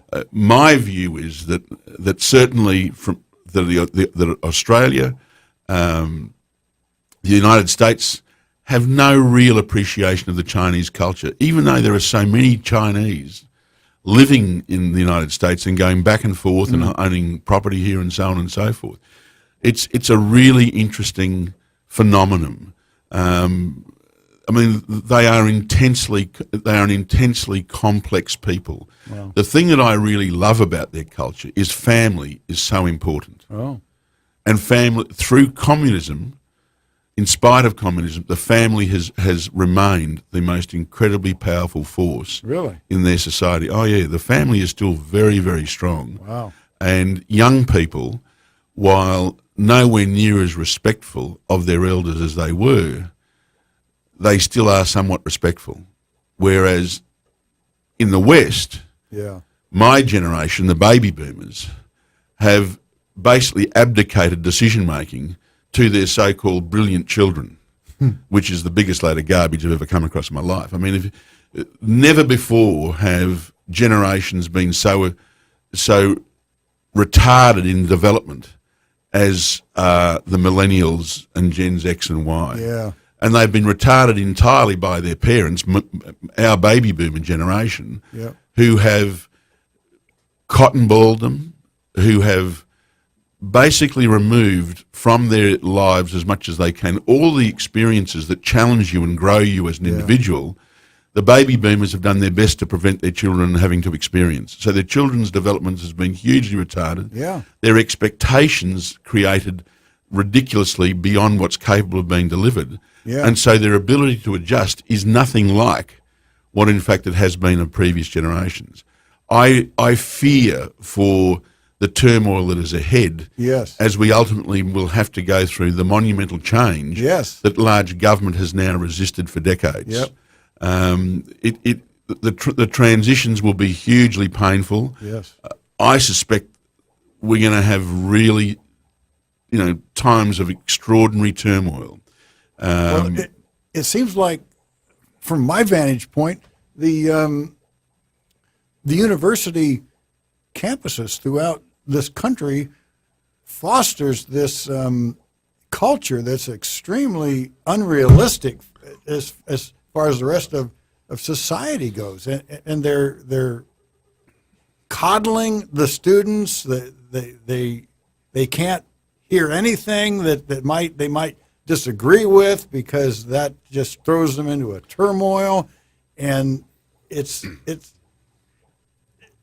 when all these students come out and hit the real world, what's going to happen? Well, it's just disturbing, and it's because our societies on both sides of the Pacific have become so soft that in Australia, and indeed in this country, Kim Jong-un is viewed very, very fearfully and very, very selfishly. I mean, both of our societies have become entirely selfish. Yes.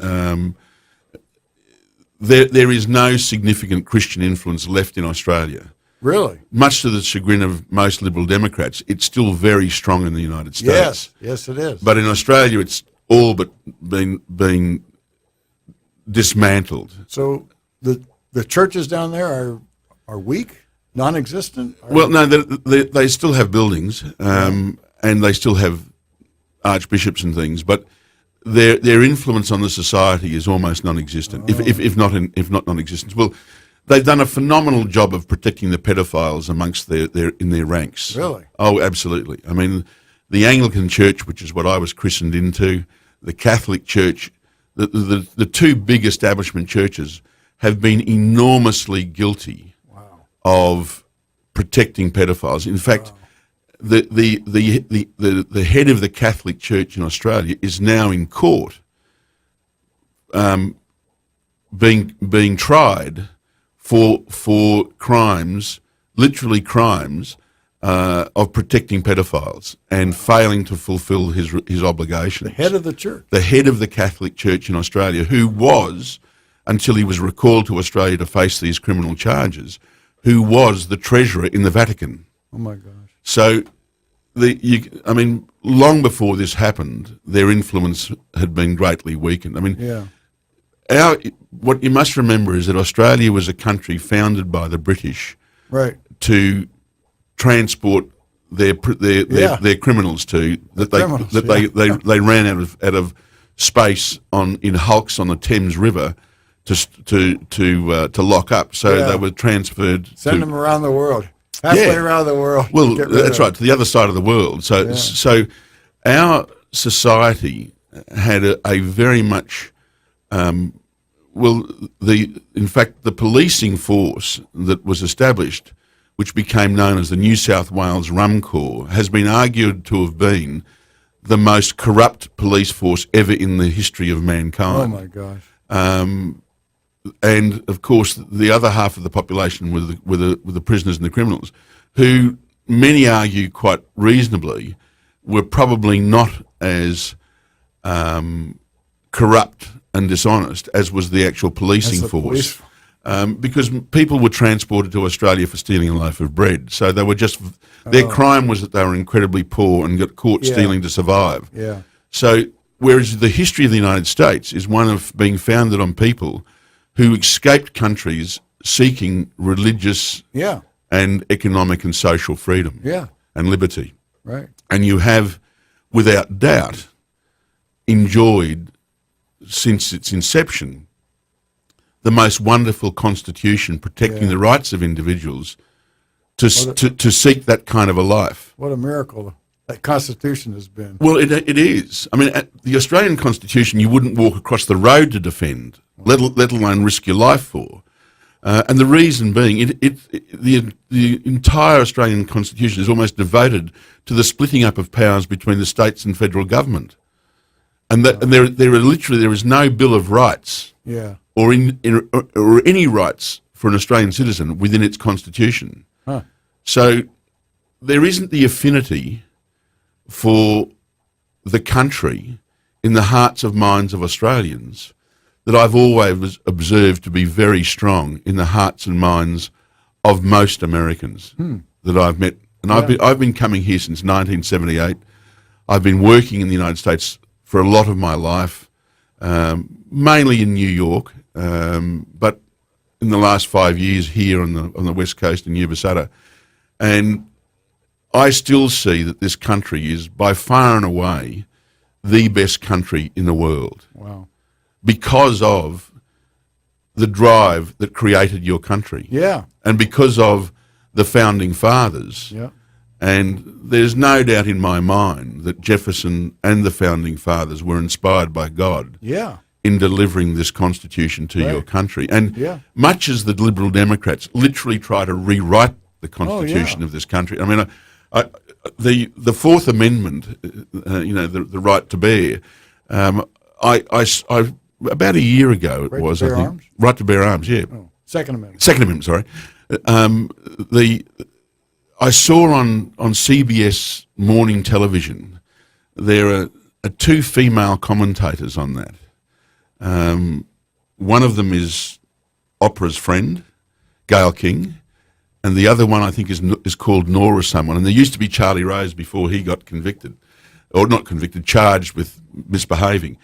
But this Nora someone actually made the statement, and we'll come back to this, we're about to take a break, but made a statement that the Founding Fathers did not have in mind the world that we live in today when they wrote that Second Amendment. Now, if you read what Thomas Jefferson said, he absolutely predicted the world of today. That's right. He foreshadowed, or he defined. No one could have defined it more accurately. No. So to try to rewrite history is so dishonest in that regard. It's just terrifying. And this is CBS morning radio, which is supposed to be innocuous, totally misleading the population of this country as to what its intentions all are and were. It's just beyond the joke. Jefferson had incredible insight into the mind of man and absolutely the failings of man and what that would result in down the road. And he's been accurate. Oh, I mean, he foreshadowed the concern of big government. Yes. And all of its worst attributes, and that's why the Second Amendment was written. Yeah, exactly. No other reason. No other reason. That what is now accelerated, I mean, the Clintons and then Obama have, and God, thank God, but Sanders never got near the White House. Oh, my God. But the lurch to the left of the Liberal Democrats would make John F. Kennedy roll over in his grave. Oh, yeah. If he saw what was happening today to the party that he had led. Yeah. And that's happened all in my lifetime. Yeah. Yeah, me too. So that's right. Both of them. Anyway, we need to take a break. We'll look forward to being back 1 hour to go before you'll be able to enjoy Lou next week. We'll see you short. We'll talk to you soon. Bye.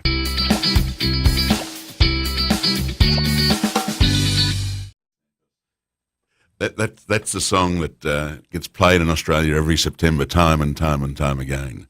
It's the anthem of Australian football. We actually play 4 codes of football very significantly in Australia. There's, of course, the round ball game, soccer, the world game, that everyone plays.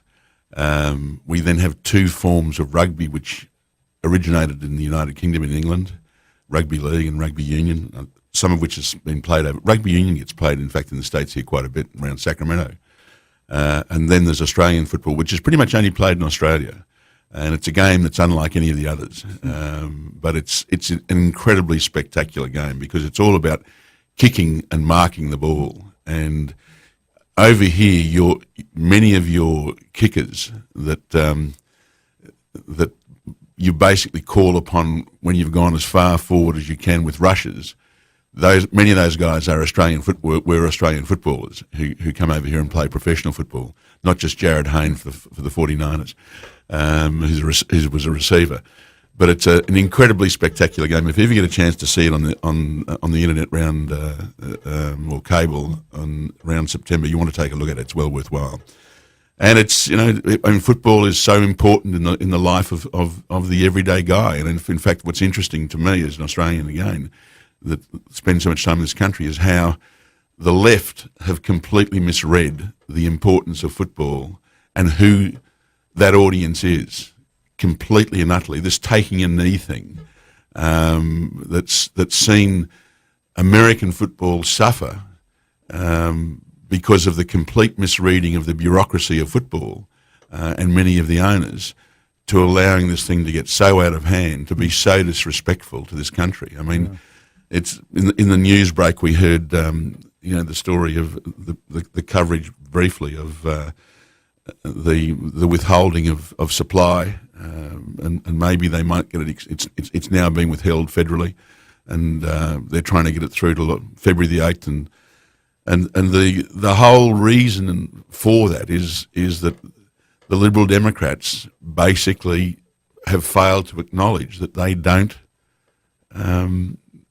control the country at this moment in time, and they're doing everything they can to cause as much chaos as they can. Yeah. And they completely misread a very, very substantial proportion of the American public. Yes. And it's just fascinating to me as someone who now lives here, but who goes back and forth, how the media so dictate the thinking of the populace. Oh, yeah. Not the populace. They dictate the thinking of politicians, because politicians now in this country, and indeed in my country, live on what they think is the perception that things, what are the perceptions out there.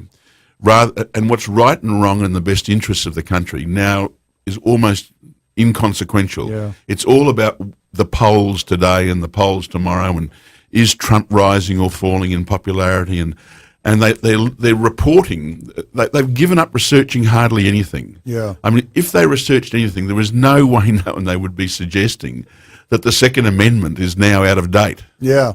I mean, no one in their right mind, which is why Americans, the people who voted for Trump, voted for him, because of this massive disconnect. Oh, yeah. Between those who commentate, yeah, and them and their lives. And they don't try to figure it out. Not in any way, shape. As I say, they're lazy. They've given up researching, and they've now a lot of that has to do with, in fact, a former countryman of mine, and that is Rupert Murdoch.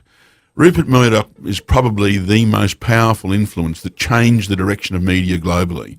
And he took news services to being entertainment services, and current affairs to being entertainment services. So no longer is there hardly any analytical, any analysis or analytical reporting of what is happening and what needs to happen. Even if they even did it with their bias, it wouldn't be so bad. But the fact that they have no interest in that at all. I mean, now watching the news is just a tragic waste of time, because you're not getting understanding of the things that actually impact on your life. You know, it's very, very disappointing. So there we have, as I say, the Trump is the big hope on the federal scene. Yes. And I must say, while I had massive reservations in the early stages, I now feel more comfortable with him being there. Yeah. Than at any time previously. I think he has a strategy of keeping his opponents off balance, and it's pretty much, it seems to be working better than any other strategy would. They consistently estimate absolutely him, which works always to his advantage, but they don't seem to catch on. They don't get up to speed and really take him seriously like they should. They continue to look down on him and to scorn him as being this ignoramus, and he just runs circles around them sometimes. Yep, indeed. So let's now turn in our last 3/4 of an hour nearly to the local swamp. Yeah, the local swamp. The swamp that is Yuba Sutter, Marysville, Yuba City. As I say, I've been living here now pretty much for getting on for 5 years. In fact, a bit longer than that, because I was here when Samoa became mayor, and I in Marysville, and I saw the way, and I've seen and participated very fulsomely in the local community. For those of you, obviously, you would be unaware, but I, as I said at the outset, work with the Church of Glad Tidings and with Lou Miniger specifically, but also with small business here. You know, in fact, the plumbing doctor Liftoff and indeed others that I seek to help grow their businesses by offering my services free of charge to help them develop strategic plans for their businesses, to grow their businesses, in the hope that they will be able to employ currently underemployed people. And the areas of main focus have been those who are about to exit prison, parolees, veterans, employing veterans into businesses that I'm involved with, and some work with those in drug rehabilitation. So, all of which you would think the government would be interested in doing themselves, and yet they seem to have very little interest in those areas. Well, they're nominally interested. I mean, they've got lots of prisoners, but the reality is that government's endeavours in these areas are pretty hopeless, I've seen. I mean, the situation of the homeless in this area, and I don't want to get distracted into talking about the homeless, because I think that they get a great deal more coverage than is probably warranted, because it's my observation in working at that level that because we've been offering jobs to people who are homeless and they prefer to beg outside Panda Express than get a job. So I'm certainly enormously sympathetic to anyone who is in a bad way through no real fault of their own, or indeed even if it is their fault, provided they want to get out of it. But it's my experience that a lot of them don't. A majority of them don't. That in that situation. So that's a whole area that I don't want to go into, because it's emotionally charged, and I think it doesn't do a good job of exposing what needs to change in Marysville, Yuba City, Yuba Sutter. I mean, it's because there is no simple solution. Analysing that now doesn't really highlight what needs to change in Yuba Sutter and Marysville and Yuba City. What does highlight that is a few examples that you and I have experienced together that I just want to reflect on, because as we've said, that in the last 5 years, the composition of, for instance, the Marysville City Council has changed by one council member only, and that's made no difference to the performance of the Marysville City Council. They remain devoid of any kind of strategy to make Marysville a more attractive place for business to operate. They are totally insensitive to the needs of business. None of them has any background of any significant nature in business to know what businesses' needs are. Yeah. So, and they do nothing to try and get out there and meaningfully analyse what they could do for business that would change things around. And in Yuba Sutter, it ain't any different. In Yuba City, it's no different. I mean, and the contempt they have for the taxpayer dollar, that they just increase their takeoff in that sales tax, that third sales tax vote, is well demonstrated with a very small example that I saw first up, and that was Marysville City Council decided it needed a new website, which indeed it did. Yeah, the old website had somebody had hacked into it, and so not that couldn't have been repaired in 5 seconds, and for less than $500, but nonetheless that happened, and they decided that they wanted to have a more effective website. So they sat and they met together, and they decided, on the strength of God knows what information, to allocate $30,000. Well, I can tell you. I can tell you how they decided that. Please tell us. The city manager, Walter Munchheimer, he called up some of the other city managers that he knew and said, how much is a good website going for these days? Oh, about $30,000. So he didn't check with any web developers or people that did the business, but he checked with other government types. Yeah. And so he came up with he wanted the council to authorize spending up to $30,000 to build a new website. And so we, Phil especially, contacted some web developers. And what did you find, Phil? Well, just a bit of background. I've been involved in website development ever since the web came online, or ever since websites started to happen. And by involved with them, I actually write them and work with an art director to design them. And then I work with IT people who understand about search engine optimization and understand about Google search engines and all this sort of stuff, to be able to build them in a way technically which allows them to perform very well and Yeah. to be changed by the person who owns them, to be updated Right. easily. Right. So that just gives you something in my background. And then let me say, I've not come across anyone here in Yuba Sutter who does that well. In fact, I work with a guy to help the businesses I'm involved with who's up in Oregon and does a fantastic job. And I actually got a price from him, but I also work with another group in Sacramento who do websites and do good, simple websites and the kind of thing that Marysville would be more than well served by. And the cost we're talking about is no more than $1,500. So in its ignorance and stupidity, and then its belligerence, Yeah. it nominated and insisted on maintaining a budget of $30,000 Yeah.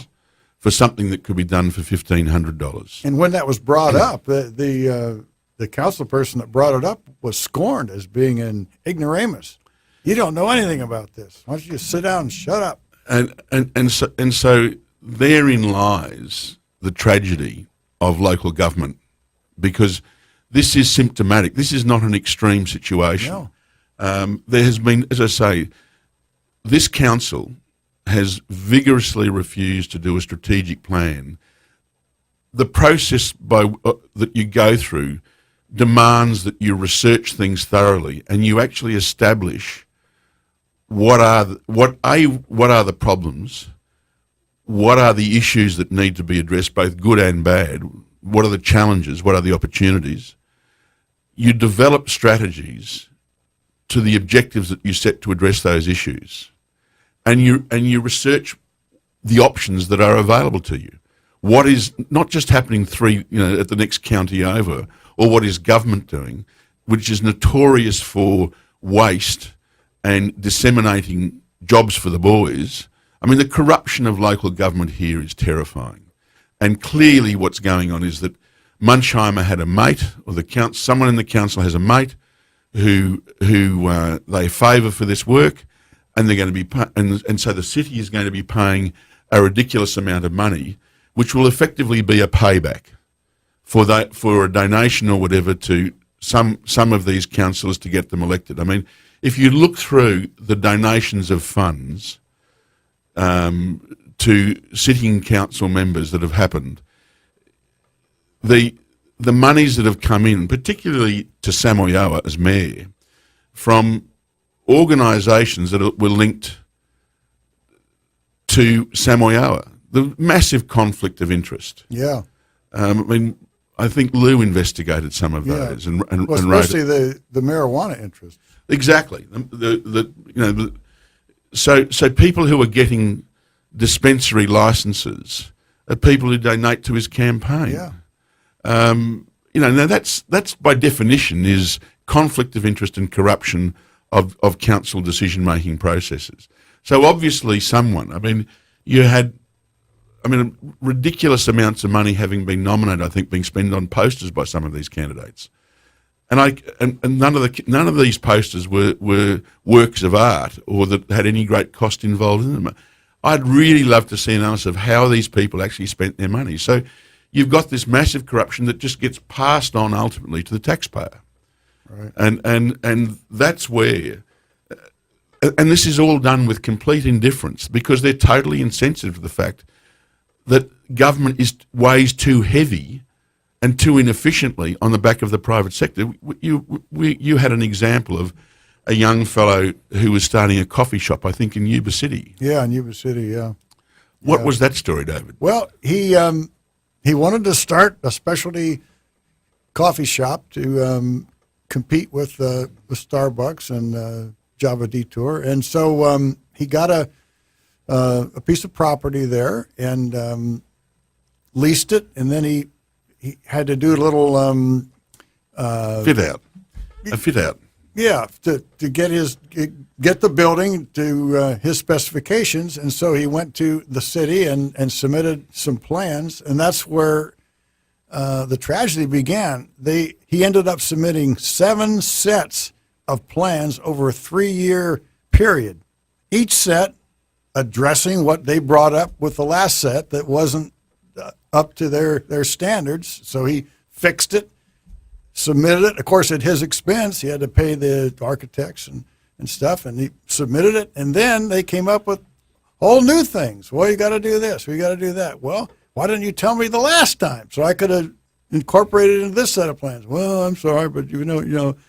So 7 times he had to come back to the city with new plans over 3 years. He would have been bankrupt before he even started, because all this time he was paying the landlord for this building, this storefront that he wasn't even able to use, make any money on. Eventually the landlord took pity on him and forgave some of that expense, or he would have been bankrupt before he could even get started. And that's just the way that the city operates. They have no feel for what this business owner is going through, and no appreciation of the fact that he's going to bring business to the city. He's going to generate sales tax that is going to go into the coffers of the city. They could care less. They just, it was a terrible example of overreach and bureaucracy run amok. You see, that therein lies the problem of local government, certainly in Yuba Sutter. I mean, we had this. It's not the council worker or the county worker at the front counter that is the issue, and that's what people need to understand. It is the middle and senior management, the bureaucrats of local government, who are literally killing the counties and the cities. Well, and to just make the point further, we had the situation where a former, he's now gone, he was asked to leave, I understand, in Marysville, who failed to submit reports and cost the Marysville taxpayer $290,000 of fines to the state, I think it was, that he'd failed to submit. Yeah, this reclamation board or pollution control board is a board of the state. A board of the state. So you have the situation where, now he was responsible directly, but so too was Munchheimer. Yeah. One guy's allowed to go with his full retirement benefits, and Munchheimer's allowed to leave with his name almost intact. I mean, it's only the Territorial Dispatch that's really exposed all of this nonsense. But here are 2 of the most senior officials of council, and similarly over in Yuba City with the coffee shop, who are just destroying the opportunities of business in this region. Yeah. And they are not brought to account. No. Now, the councillors who have been elected and the supervisors who have been elected, every one of them, in my view, should be required to resign and should never get a vote, because I am yet to see any supervisor or any council member make a significant issue and risk unpopularity with their fellow council members or that bureaucracy over these kinds of issues. They effectively silence themselves and maintain the establishment status quo, which continues to destroy this region and keep it the basket case that it's been for decades. We have to take a break. We'll come back and talk more about that, about the cesspool, the swamp that Yuba Sutter remains currently, sadly.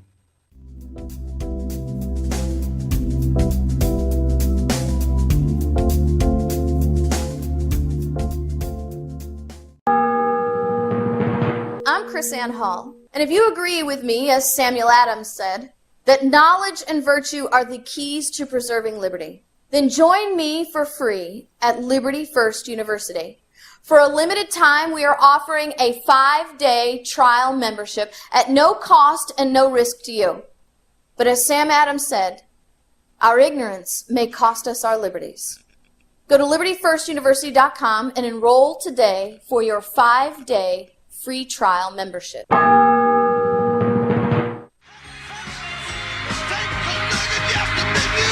Wouldn't we all be just so much better off if Samoa, Simmons and Pedigo were yesterday's heroes? Wouldn't Marysville be a different place? And similarly with the rest of them. We've been talking, myself, Phil Enright, David Hobbs, regarding the tragic swamp or cesspool that's currently Yuba Sutter and has been for a very long time. Clearly, we're beholden to put forward some suggestions, and we'll do that very shortly. But there's one further classic example. Yeah, we just ran into by accident. We did. During the Share it, last, David. Well, during the last campaign, when I was running for city council, we ran into, he wasn't the owner, he was the manager of a supermarket out there in East Marysville. And he told the story about his owner of the business that doesn't live in this area, but has, I guess he has in the past, and so he had an affinity for Marysville.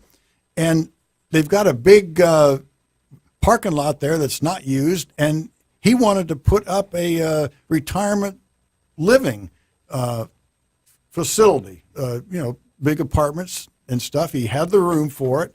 It was all just empty space.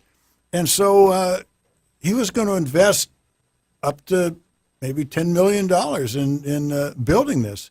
And he went to the city and said, this is what I want to do. So what's my requirements? What are you going to require? And they couldn't give him in simple form any list of their requirements. Instead, they just gave him the copy of the city code and said, here, read this. And he said, well, don't you have anything simple form like what number of floors can I put in? And no, we're too small a city for that. You just submit your plans to us, and then we'll tell you what you can't do. Yeah, I mean that is exactly the story that was right. It was the farmers' market over there in East Marysville. And we were talking to the manager there, and he was relating the experience of his owner, which had resulted in his owner walking away and just maintaining the farmers' market and no development. Yeah. Now that's. I mean, there would have been several $1 million being spent to first of all develop the infrastructure, the buildings there that there was going to be this senior retirement facility. Then the jobs that would exist on a permanent and ongoing basis, and the money all of that would inject to the Marysville economy, and the taxes that would produce and the revenue that would produce would have been phenomenal. But it was all too hard. And what was the name of the two guys that run that part of the Marysville? The two senior executives. One of them's gone. What was his name? Lehman. Yeah, Dave Lehman. Lehman's gone, having left the city with a bill for $290,000 for his failure for 4 years, and I imagine it would be he and what's the other fellow's name? Rocky someone. Oh, Rocky McCumber. Right. They would have to have been the two senior Marysville managers that would have been responsible for this disaster that caused Marysville to get no benefit. So instead, what do? They go and they literally threaten the people of Marysville into agreeing to a sales tax increase, which they succeeded in doing the third time round. Yeah. So that's the cesspool. What's the solution? There is a solution, and it's not through just having someone stand up who's got a loud voice and courage. They need resources. You can't suddenly go from being a person who has no experience in managing and operating a large organisation to fulfilling that role and doing it successfully, no matter how well-intentioned you might be. Right. And fairly clearly, the system we have at the moment of the government bureaucracy is failing us completely. Yeah. And it's doing it at all levels of government, and that's the reason for the massive waste, be it local, be it state, be it federal. I mean, I'd make the observation that with all the best will in the world, the people who are supporting the State of Jefferson movement, of whom I'm one, will not change anything unless they address this question and they come up with an answer that's different in the way in which it works from the current system. And the answer that I see, and have seen for a long time, because I've been working with large organisations, both government and private sector, because this problem we're talking about of leaderships not having the ability to manage the organisations they're leading. That is, in the private sector, it's called the board of directors. And our elected council officials and county officials, supervisors, are effectively the directors of the city or the county, just as the way in which a board of directors are the directors of the company. Right. The boards of directors of companies are no better off, which is why the Enron things and those things happen. It's why the JP Morgan disasters happen, et cetera, et cetera. They are just sitting there in the driver's chair, but they're not doing the driving. The driving is all done by the senior executives and or in the case of government, the bureaucracy, the senior managers. So how do you change it? Very simply, what has to happen is that boards of directors in companies and supervisors and council members and senators and congressmen need their own, separate from government entirely, advisory experts to draw upon. Yeah. The president has that, and that's why he's able to do things, thank God that he does, because he has secretaries of various departments that come, pardon me, from outside of government, and they bring with them expertise and experience that allows them to develop strategy, which allows the president to bring straight into government massive change from what you might call an executive sector. Now that needs to be available to state, county and city by them having their own separate secretaries.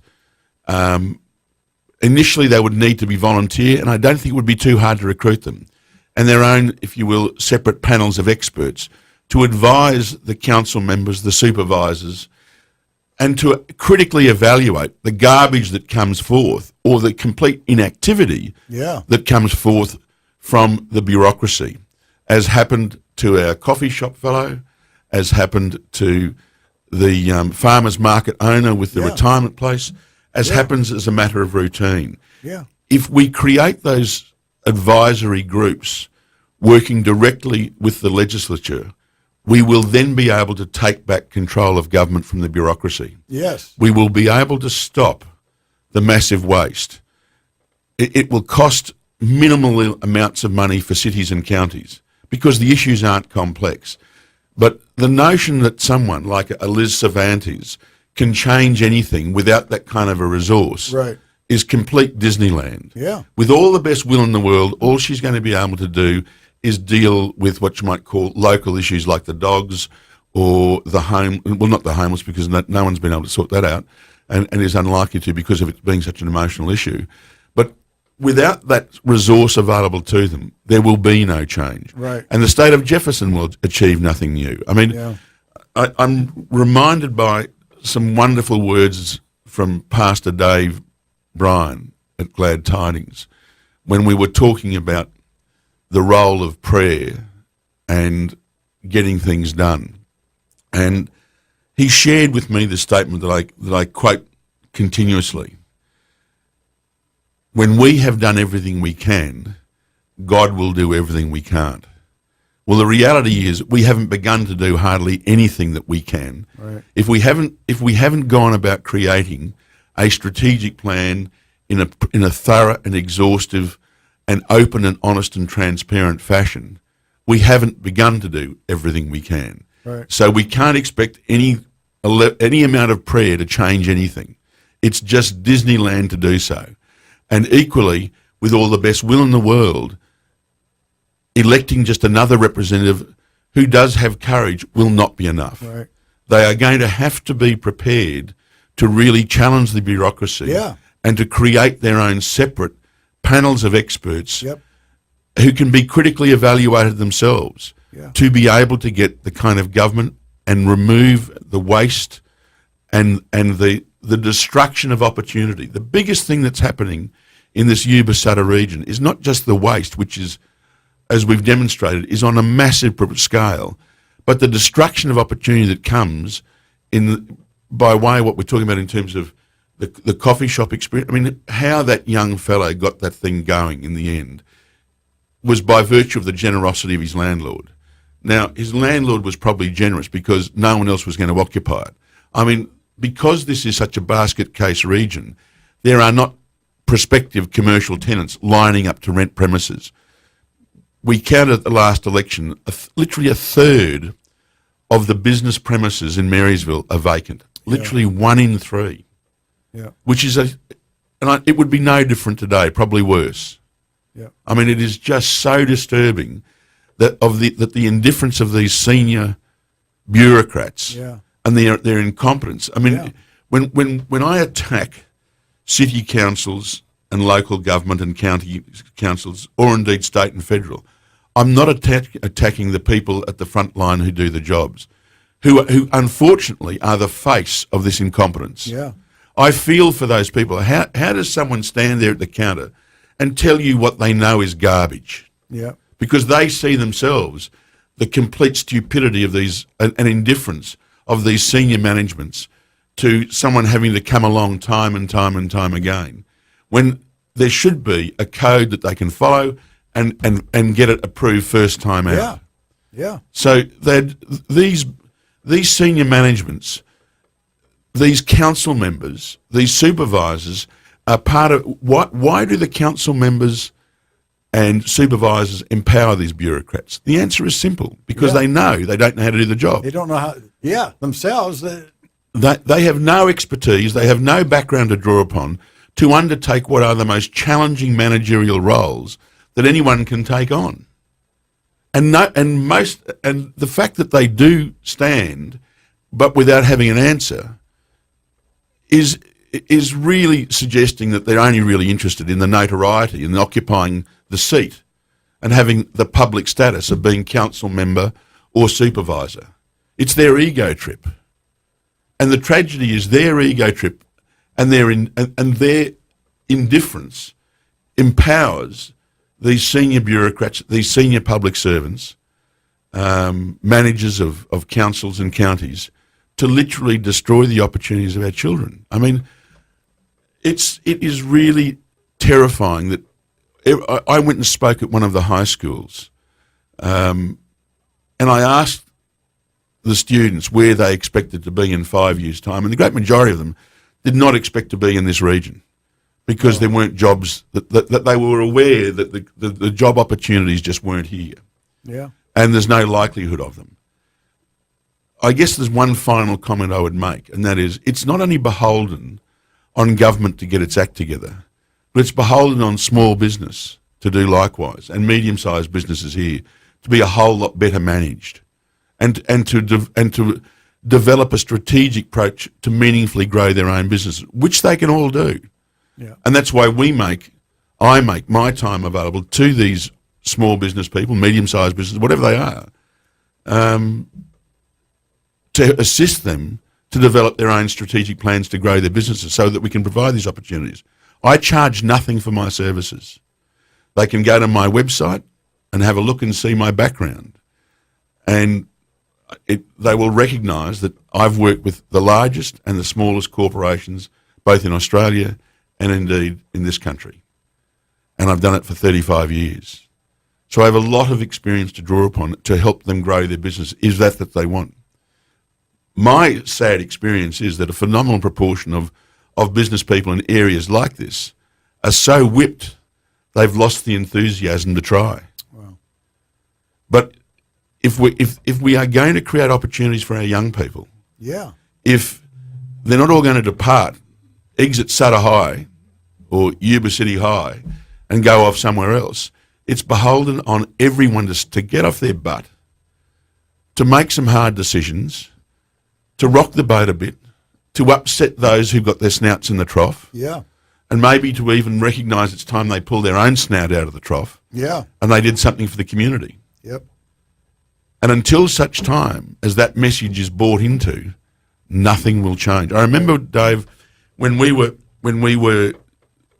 was seeking you to stand, I phoned a whole lot of people to try and encourage them to stand for the Marysville Council election. That was back when?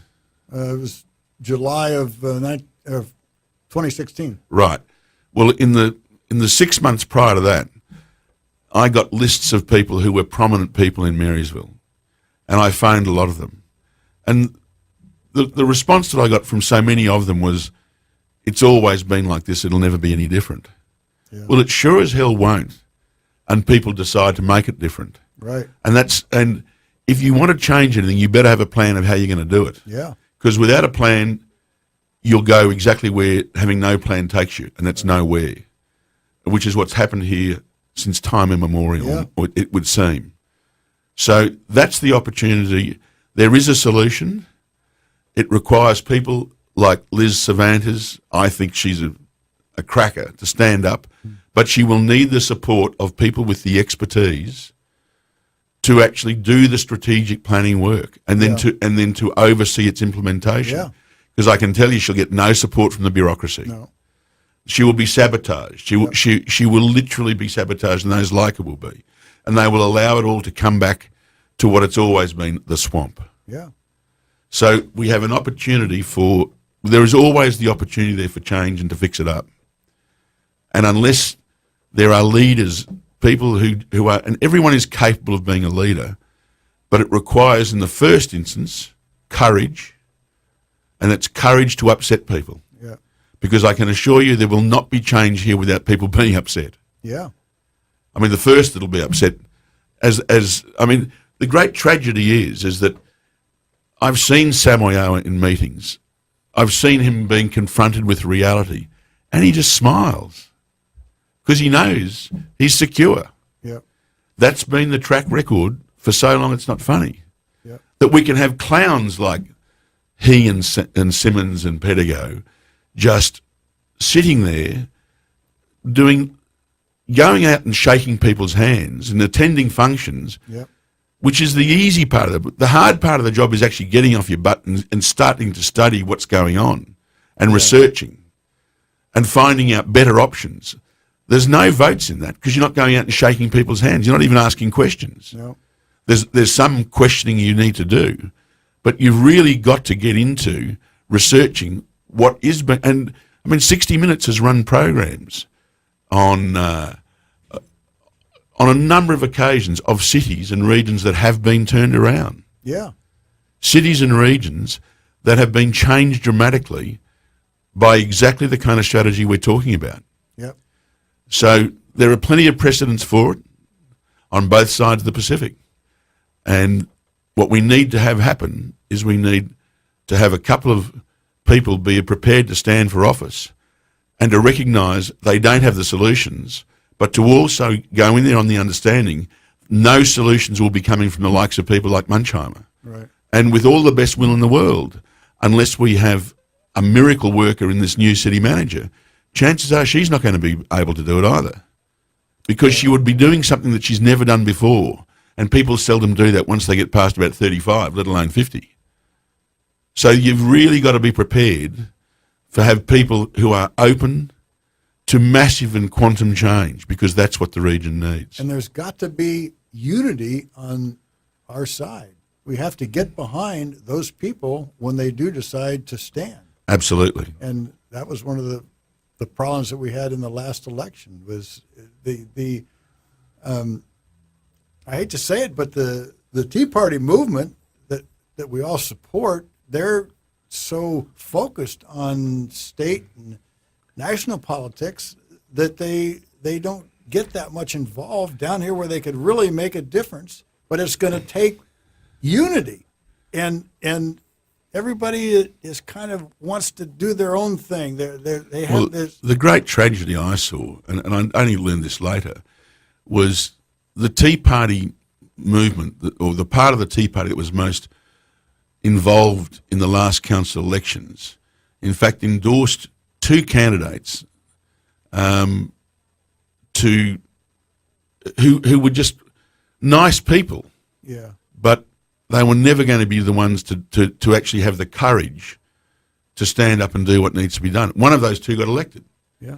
The great tragedy is that the nights that they held, and you and I attended both of them, the questions that were asked had nothing to do with what Marysville problems were or what the individual councillors were going to be doing to try and change that. The questions asked were questions of almost of your knowledge of history. Yeah. I mean, they were for the most part innocuous, irrelevant to what the real issues of Marysville are. So we even our those who are involved politically, they need to get a whole lot more thoughtful Yes. about addressing why this is the basket case it is, Yeah. and what are the solutions to that. Strategic. And that can only come about through drawing on expertise. And the bottom line is I'm yet to see that happen. Hopefully it can. Thank you. It's been a delight to be with you all again this morning. We can only hope for making a few of yesterday's heroes on the next round of elections. And good luck to us all. Thank you, Phil, for standing in for Lou today. And thank you, Dave, for coming in also. And I want to remind you that Lou will be back next Saturday. We will pre-record a show Friday night because I have to work next Saturday. But I want to thank our sponsors, Dave Greenitz Construction, the Plumbing Doctor, the Sutter Buttes Tea Party Patriots. Their next meeting is Monday, February 5th at 6 o'clock. Excuse me, it starts at 6:30. But you should get there at 6 o'clock for refreshments and to do some socializing ahead of time. And their guest speaker will be, let me scroll up here to get my bio of their speaker. It is David Wolf. He has worked for 11 years with the Howard Jarvis Taxpayers Association as their legislative director. In that capacity, he's in the state capitol continuously. So attend that meeting. That's Monday, February 5th at 6 o'clock at the Church of Glad Tidings. And also we want to thank Elite Universal Security for sponsoring Live with Lou. And you can visit their website at eliteuniversalsecurity.com. Thank you for listening, and we will see you next week.